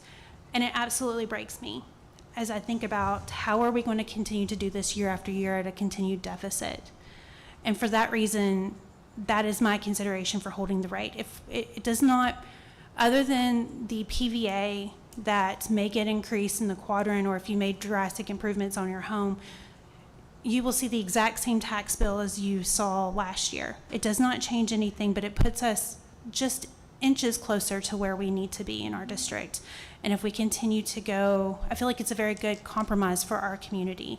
It really, the tax, the recallable tax, the 4% is really not going to put money in your pockets the way that you think it's going to be.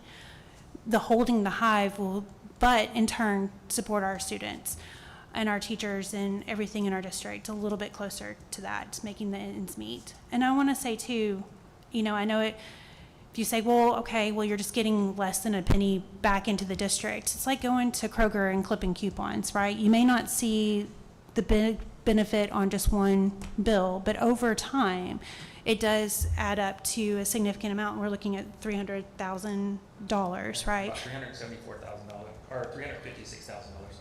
Because if we don't do this, next year we've cut as much as we possibly can that doesn't impact our district in the classrooms. And what we are going to look at is having to do that. And I know that the Pisgah properties potentially going to be sold, and maybe that can generate enough revenue to make up the difference between the tax rate. If we hold the tax and sell that property, maybe we don't have to make as many cuts, but we have to gain ground. We have to be good stewards with spending. We have to continue to be mindful of these things. And I think that we have over this continued year, and I hope we continue to trend in that direction and get us to a place where we have solid feet underneath of us where we can then in turn grow. But the other thing I want you to consider too, just like our day-to-day, our public schools, regardless if there's 1 kid on a route or 10, our buses have to run. If there's 1 kid in a classroom or 25, the teacher has to be present. Our custodial staff have to be there. That's the thing about public schools. You don't get to choose. You have to have those people by law. As we continue to grow with our PVA, or not our PVA, but our growth in our community, we're going to need more buses because we're going to have more streets. And then that's going to trickle down to longer bus routes and additional things. So, I mean, we are growing as a community, and it may be beneficial to our tax base, but we get it on the back end with our SEEK dollars being what they are. And I empower every single one of you all. We do not set the SEEK rate. That is not in our control. We cannot modify that. We cannot change that. But guess who can? Those who are sitting in our state offices. So I encourage you all to reach out to your state representatives, every person that's on the educational committee that is at the Senate and the House representatives, and mandate that they do something about the outdated SEEK funds that we have currently, and as well as the way that our taxes are collected, because it sets us up for, in a really bad situation as far as this goes, to be able to have adequately fund Whitford County schools. 80% of our community funds our schools, whereas other districts, that's simply not the case. And it's not what was meant to be a system where all boats rise with good waters is now causing our boat to sink. And that's really a shame. Do it for our kids. I did just have one thing I wanted to say before we vote. Before we vote for recallable rate, I do just want to say that I am concerned about the process that was used to notify the public and conduct the required public hearing. Just a little worried that maybe didn't comply with the law. Also, very concerned about the accuracy of the information that was provided in the initial advertisement and then in the forums proceeding. I can talk to that. Who, in particular, who are you disappointed with? I don't understand. I don't think I used the word disappointed. I don't know, I may have. I said I'm concerned, but I think he was going to speak, so we should let I'll him speak. to it. So, if you recall, we get our initial data from Kentucky Revenue through KDE that says this is your projections, this is your assessment projections, this is your seat projections. We have a timeline that we have to hold public hearing. We have to publish in the newspaper, or our largest circular newspaper, which is our Woodford Sun. So we did that. So we published those for 2 weeks. We published the tax hearing, held the tax hearing. August 11th, we received the final updates from KDE as well as the Kentucky Department of Revenue. That changed all the numbers because they were projecting one thing, but when the real final numbers came in, those changes everything. So we actually did a second publication to clarify what the actual numbers that we received in KDE, because if you remember, based on the initial numbers, the recallable rate, the difference between the recallable rate and the non-recallable rate was going to be 2.8 cents. But once the final numbers came in for the assessment of values, now the difference between the 4% non-recallable rate and the recallable rate is 0.8 cents. So that's a pretty significant shift from the initial projections till the final numbers came out for KDE.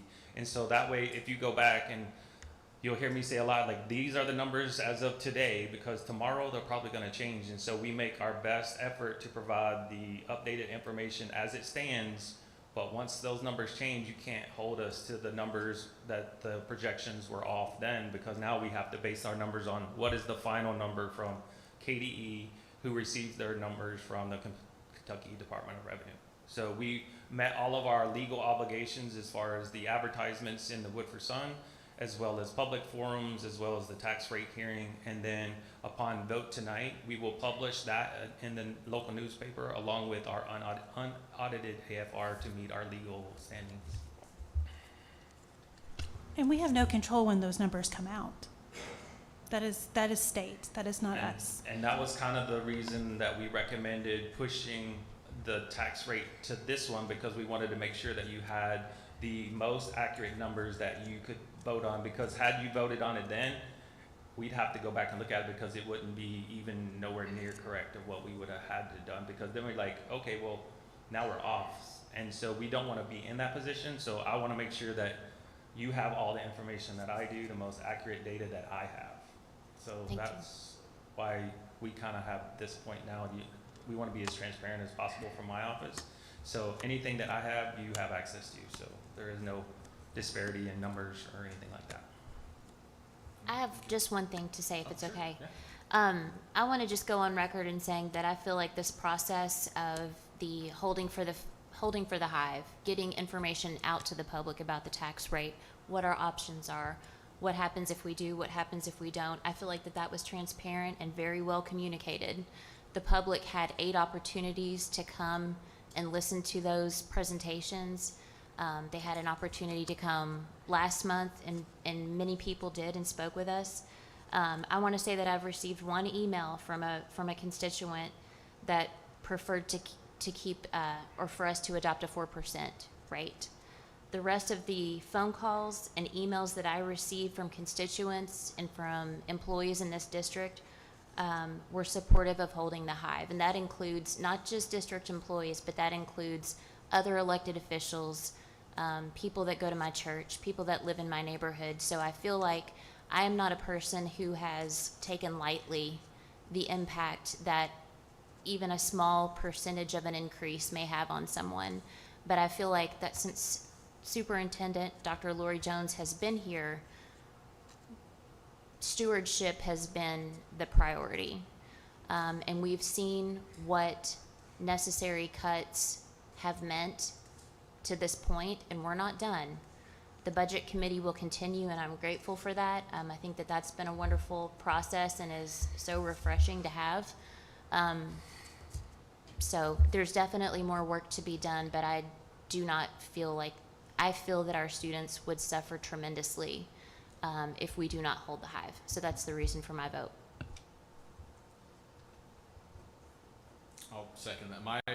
To be fully transparent, most of my inner circle is parents. I have 2 young children in the school system, so I have a lot of friends and people that I associate with that also have children, and same thing. Once you explain to them what's going on, and for those that did participate in the Hold the Hive events, they really get it. And so, that is refreshing to hear as well from you that you had that much feedback, because that's very similar to what I had as well. And for any of those that didn't attend, we also published that on the financial transparency webpage. So all that information is available. There's a recording with me and Dr. Jones.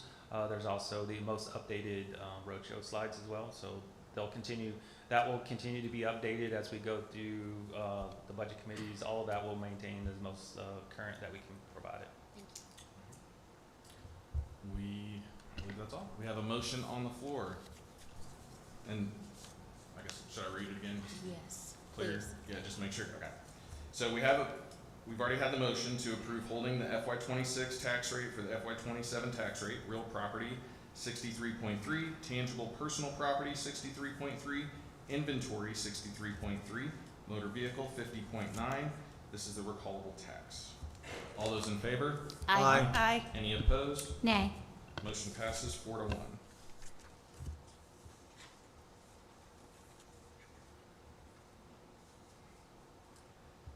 Can I have a motion to approve Milestone Towers School Partnership Program? So moved.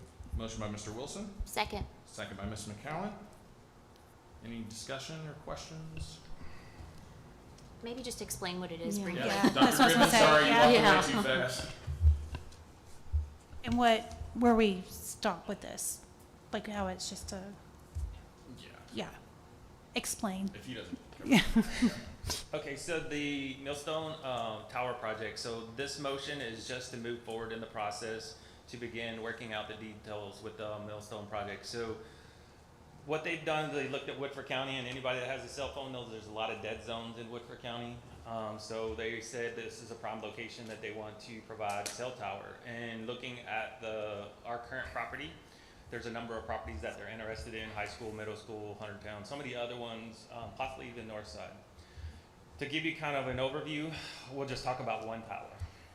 So there's a couple of options, and that will be worked through the details. That's what this motion is, to work together to figure out the details. So there's options such as, if you look at the football field, they're able to put a cell tower on one of the light poles. It goes above the light poles, and so it's very minimal invasive.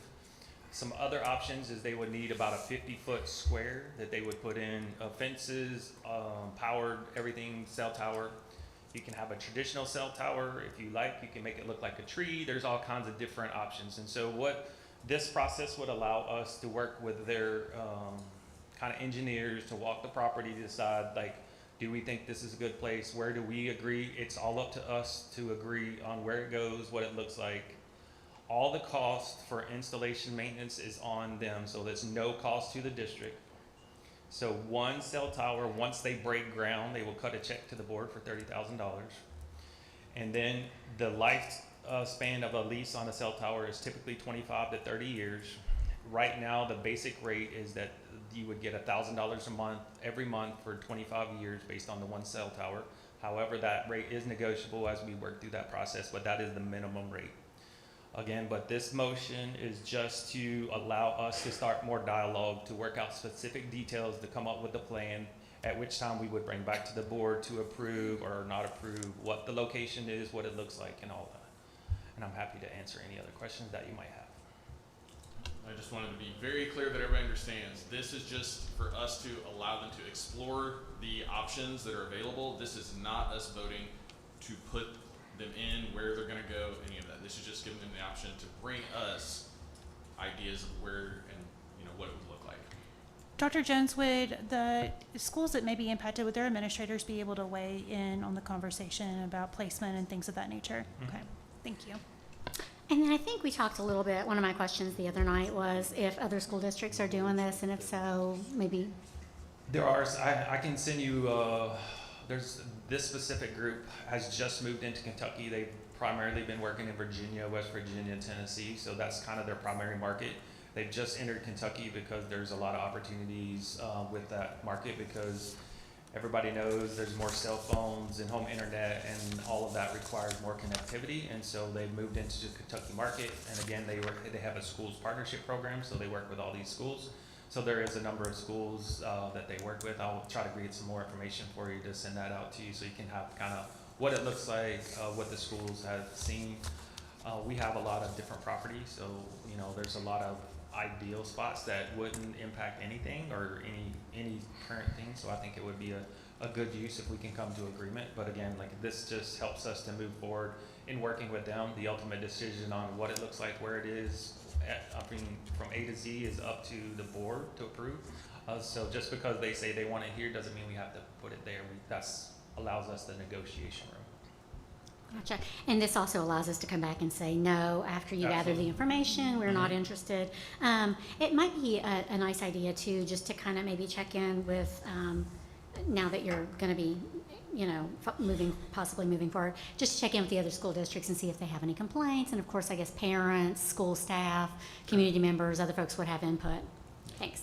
And we both talked about, Ms. Springate and I both talked about the safety aspects of it, like just to make sure that it would be safe for students, safe for faculty, staff at the schools, and that sort of thing before we move forward. Absolutely. And Mr. Culbertson, our Director of Safety, would be involved with that as well, so. Good. Any other questions?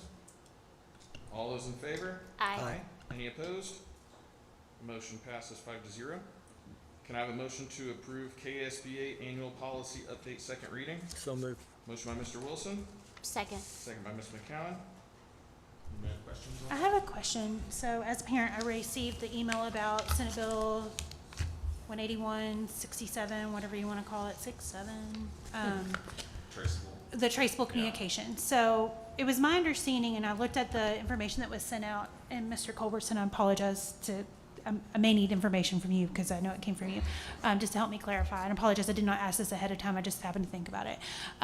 It is my understanding with the revisions to that bill that was passed this past session that the traceable communication laws have adapted to where if you have other adults in on that conversation, like if it's a text thread or not a text thread, but like a team snap, something that's not approved in our traceable communications, like that was listed on that document that came out. So if it's a team snap and there's parents as well as students as well as coaches or club leaders or whoever it may be that's on a non-approved traceable communication device, that is okay, correct? I just didn't see like communication about that. It just seemed like it was a little bit unclear that rule had changed, because I think like our clubs and our athletics are still kind of struggling with that shift since we went so hardcore on the other, because we had to, obviously. And then the definition of volunteer that's people that are like a volunteer coach versus a parent volunteer, correct? That's changed as well. It wasn't super clear in the communication. It's all volunteers. Yeah, there were statutory updates to that definition that narrowed it. It used to just say volunteer. Right. Now What it's they're really looking at is longer-term volunteers, people who are going to be with kids on a regular basis. This isn't like setting up for a school dance or something like that. Right. So can we have additional communication to go out district-wide to explain the changes and clarify that? Because I do think it was Here's why you haven't received it. Okay, thank you. Tonight- That's the answer I'm looking for. Tonight, you approve the new policy. We can't do it before you approve it. Well, you know what, that makes total sense. Thank you. Thank you.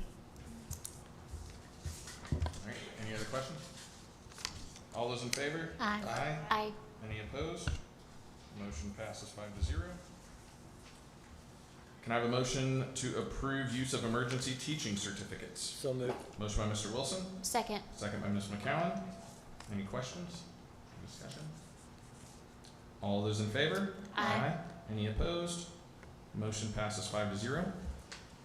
Can I have a motion to approve the option for the Pisgah Pike property? Well, let's open it up for, this is a little different. I'll go ahead and take the motion and then we'll discuss. So moved. Motion by Mr. Wilson, Second. second by Ms. McCowan. We'll open it up for discussion because we do have, I was going to say, you need to, if you're going to take a motion, you need to Be specific. you need to say, Okay, I'll whoever's withdraw. making the motion needs to say which of the options they're moving to approve. okay, Okay, I'll withdraw my motion. okay. Can I have a motion to approve the option to extend the sealed bid process for the Pisgah Pike property? So moved. Second. Motion by Ms. McCown, second by Mr. Wilson. Now I'll open up for discussion. All right, good evening, board members. The Pisgah property was put to bid the month of July. From that point forward, we gave it 30-day notice. We put it in the newspaper and advertised it for 2 weeks or 3 weeks, and we received 0 bid offers from that. So we have kind of thought of maybe it is the timing of the sale or timing of the bid process. So we are recommending or asking, you have 2 options. We can put it back out there, which is what the bid or the motion is for tonight, and see if we can get any more bids now that everybody's back in the offices and traveling is finished, to see if that's a better timeline, or we can move forward with the putting it to auction. Do we just advertise it locally, or do we do a national, like not a national, but a broader, like Lexington, surrounding community, kind of, how do we advertise it? We're only required to advertise it in the Woodford Sun, and that's all we did. I mean, we Could could reach we- out to, I mean, barring cost, of course, but even if it was a social media post or something like that, that just to reach more people versus a small town Yes, we can do that. yeah, who may not. I don't want to do anything before the board approves it, so. Right, no, I just wonder if that was an option. I don't want to spend a bunch of money on it, let me be clarified, but there is free ways to advertise things, marketplace, I don't know, whatever we want to do that doesn't cost money, I'm down for that, because I just feel like it There didn't would be a reach all, cost if we went to the Herald Leader. but not like Facebook Marketplace, I don't know if that's the way you advertise a building, but like something that is, or a real estate, Like I don't- Realtors Association. yeah, if we got the lovely Miss Elaine Bailey come over and do like one of those reels that, you know, that you watch real estate, I don't know, just something to get it out there.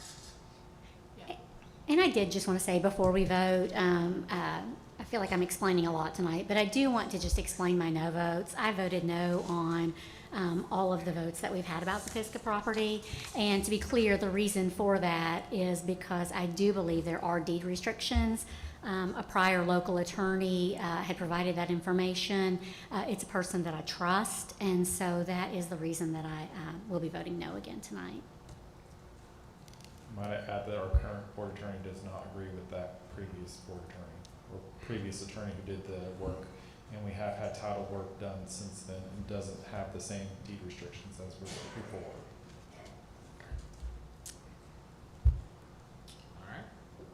And I just want to be clear, because I know we talked about this the other day, but if we do a sealed bid, if we can open that up further, we could still do a reserve, and we could still move it to auction and still do a reserve, correct? That is correct. And we're I looking- would like to know if you are going to vote in the positive for the sealed bid, when you want that bid to go through, so that if you want to extend it just another month. That's what I was or- going to ask, yeah. What's the recommendation? You have one? I would say through the month of September, and then have it ready by the next board meeting in September, so a month from today. Yes, I agree. Okay. Sounds good. All those in favor? Aye. Any opposed? Nay. Motion passes 4-1. Can I have a motion to approve additional contracts? So moved. Motion by Mr. Wilson. I'll second that. Opened up for discussion, or what, Dr. Raymond, back up? So these 2 contracts came after our upload and after our work session that we had, or the special call meeting that was on Thursday. We didn't feel comfortable just putting it into the consent agenda without you all having time. So you have 2 contracts. That one is our MOU for Healthy Kids Clinic. That states that they're going to be a 50-50 split, which is what we have agreed upon and discussed. That was part of our whole discussion, that they'll be giving us back $207,000 for the school year to cover the cost of all of our nursing personnel. And then your second one is for a pre-approved already. The field trip has already been approved. This is for the accommodations for the football team to go to Tennessee. That has already been approved by the board. This is just the contract so that they can get their rooms for their trip to Tennessee. And the funding was already stated on that as well. Can you remind us of where the funding sources came from? Because I think that's important for our community. I mean, it is the football boosters in Okay. the football organization. That's who's funding it. So Which was it's- on the approved field trip request. I just wanted to clarify that. I get that, KT, because we get questions sometimes if fundraiser dollars are used, those have to be used for every single athlete that's on the team, and if not every athlete is going, then that's been the concern that I've had before. Any other questions? All those in favor? I Any opposed? Motion passes 5-0. All right, the next one, can I have a motion to open a discussion on the planning meetings, the monthly planning meetings? So moved. Motion by, who said that? Me, Ms. sure. Springate, sorry. second. Second by Ms. McCowan. All right, Ms. Springate, you asked for it to be on there. Yeah, I just want to reiterate, I know Sarah had some good points, as did KT and Mr. Wilson the other night at our planning meeting. I do think that really the heart of this is that we are a board of elected officials. Our meetings are paid for by our taxpayers, and we do have constituents. And so I do believe that it just makes sense to have the planning meetings to be the Monday before the regular meetings. That is how we have done it in the past. It worked very well. It allowed the public to be aware of what we were going to vote on. It allowed that information to be in the paper.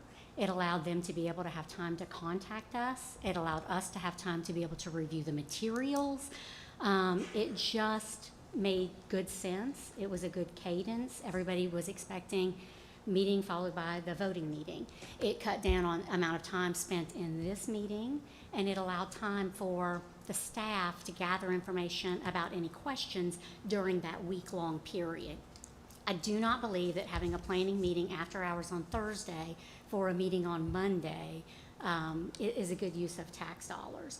I do, however, believe that having one the Monday prior, having all of those things that I just said happen, makes good sense, and that is what I would be asking for, that we have regular planning meetings scheduled the Monday prior to any board meeting. I would support that as well. I'm not as concerned about the day, but I would like to have the information sooner. So the supporting documentation for whatever the agenda items are, if we could get that before Wednesday at 4 for a Thursday board meeting, if it stays the same. So I would just let you all know that Board Policy 01.45 states that any agenda item being submitted for the regularly scheduled monthly meeting shall be submitted to the superintendent no later than 12 p.m. on the Wednesday prior to the Monday night board meeting. To reflect the board's focus on advancing student achievement, the agenda for regular meetings shall be developed in accordance with the following requirements. And it's got at least once each month. I can read the rest of it, but currently that is our current policy on that. So if we wanted to do that, we need to change that policy. Yeah, and for my part, this is a request that's come up just for the planning meeting in general. And one of the things as board chair, it's my responsibility to schedule and organize with the superintendent and the staff on these meetings. And we had the request, budget was a big deal. So I started the quarterly budget work sessions because that was something. So that was really under my responsibility to set that up. And because of the requests for the planning meeting, after pretty much everybody wanted those. And so I organized that with the staff. We planned, we've already scheduled it out for the rest of the year. It's already made public, it's available. Those are optional, the planning meetings are optional. So if, let's say there's a board member who doesn't have any questions or doesn't want to participate in that one, they don't have to. It's not the same as this regular meeting. However, in working with the staff, and just to be very honest, it takes a lot of hours to coordinate and to work with the administration to coordinate all of these items that we do. And so when we worked on it, the Thursday before the meeting worked. And also, to be perfectly honest, having it 5 days before the regular meeting is plenty of time. I mean, we don't get it much before that either. And for people that really want to be involved and want to ask questions, 5 days is plenty of time to ask those questions and get those answered. And really, this planning session is an opportunity for the superintendent to present what's going to be on the agenda the following Monday. It's for Dr. Jones to let us know and walk through those items. It's not necessarily so that we have every single question already from the public ready for that meeting. It's so that the rest of the board can get that information and then have it available to communicate over those next 4 or 5 days before we vote on it Monday. So really, I mean, when it comes to coordination and timing, you know, this is what the plan was, to have it on the Thursday. We've only had one so far. So, you know, really, I think since we've already planned it out, it's been communicated out, that's where it needs to stay, at least for now. And then, like Dr. Jones said, if down the road we want to look at, you know, changing the policy. And I am happy to do whatever the board wants to do, but I'm just, like, we do have that in policy right now. So I needed to let you know that. I would just say that I think for the agenda, it's the same every month. There may be some things that are different, but generally speaking, the contents are the same. It's contracts, it's fundraisers, it's the budget report, it's those kinds of things. And I know I'm just asking for documentation to be received earlier, before the Wednesday, before our Thursday meeting. I know, Dr. Jones, you spoke about the policy, but we have additions to the agenda all the time after Wednesday. So I would anticipate that would be less than a handful of items if that happened. If somebody came and said, this is super important, we need to get this on the agenda, we already do that now. I don't even know that we would need to change the policy. So, like I said, if we could just get the documentation on the Monday, if we keep the planning meeting on Thursday, because it's already been, you know, one of the things that I said is I'm not going to be on the board after December. So really that's a question for the rest of these folks in terms of the day. I just want to receive the information sooner. Mr. Chairman, I think Ms. McCallan's request is not unreasonable. To continue to have the meetings on Thursday, planning meeting, have the regular meeting on Monday, but you and the superintendent can make an attempt to get the information to us quicker. I think that's a very valid compromise. Even if it wasn't complete, you know, like just having, if we had an idea that like, okay, it's like we had how many pages of contracts? Well over 100.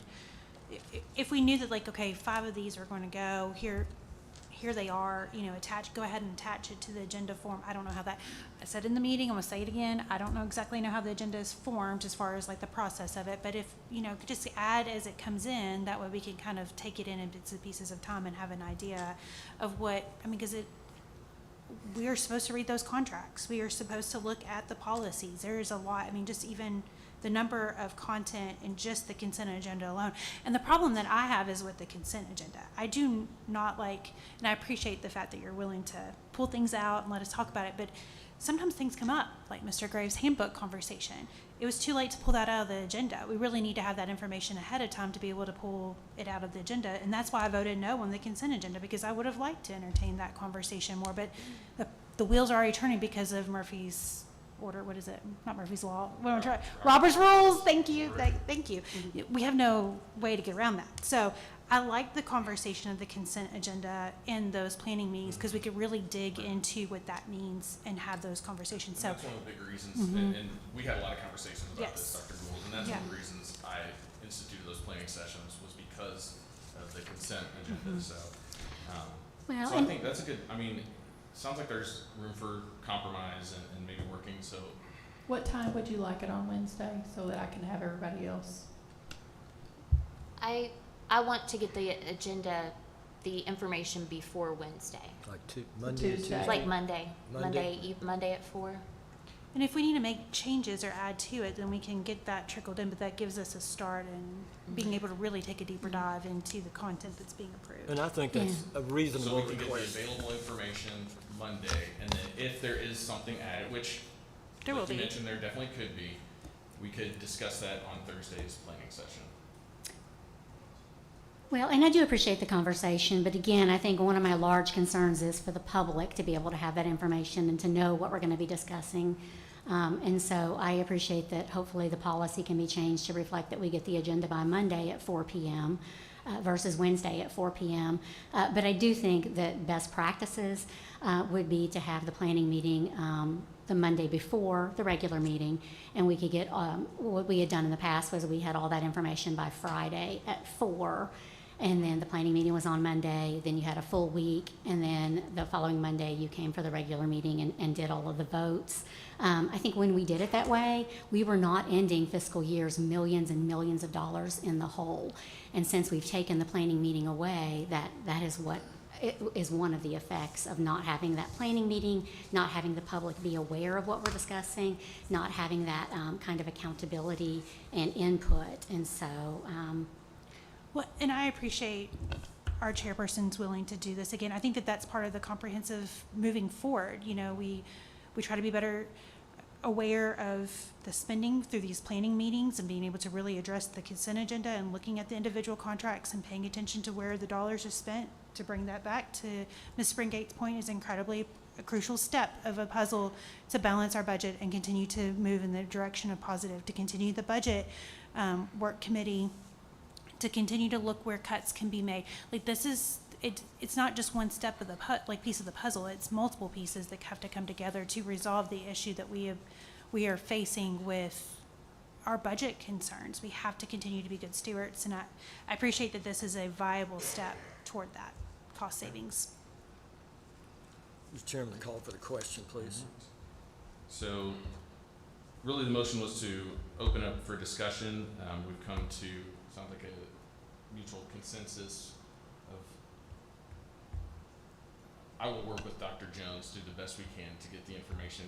This is gonna be a process, but to get the information out Monday that's available.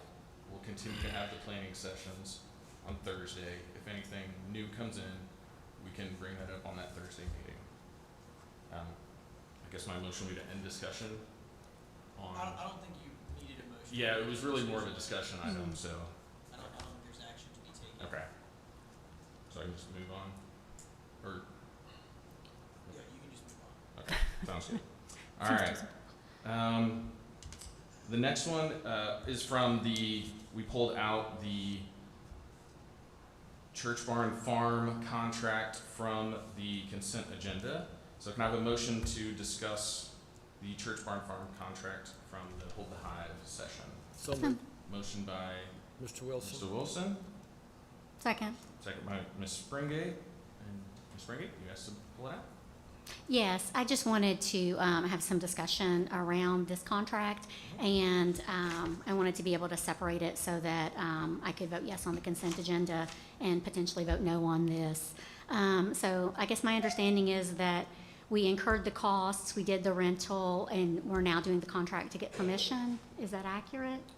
That Okay. is correct. Okay, thank you. And according to 04.32 Model Procurement Code Purchasing Policy, I do have the authority to do that as long as the amount is less than $2,500. Okay. Well, I just wanted to be clear. I feel like, we just need to be clear that that rental was done for the Hold the Rate Forum.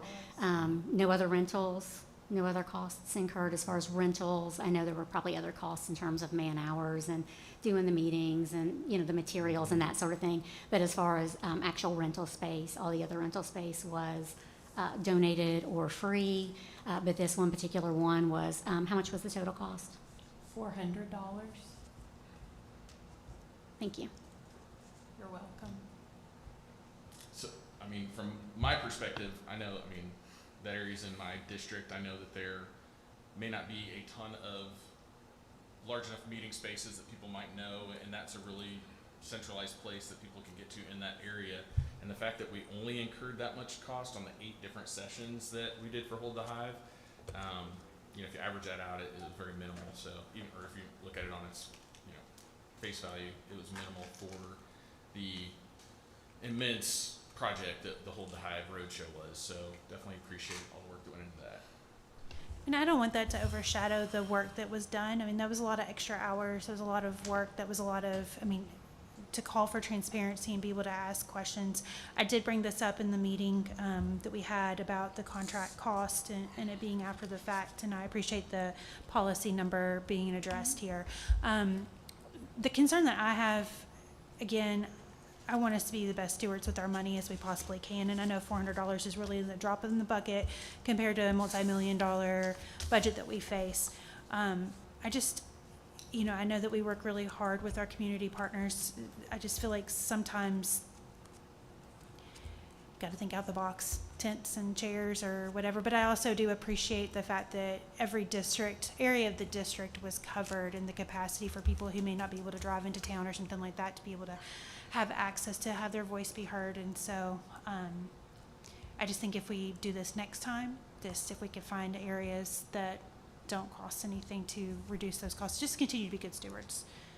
I would like to clarify that cost is $400, but they waived the $200 deposit, so it was only $200.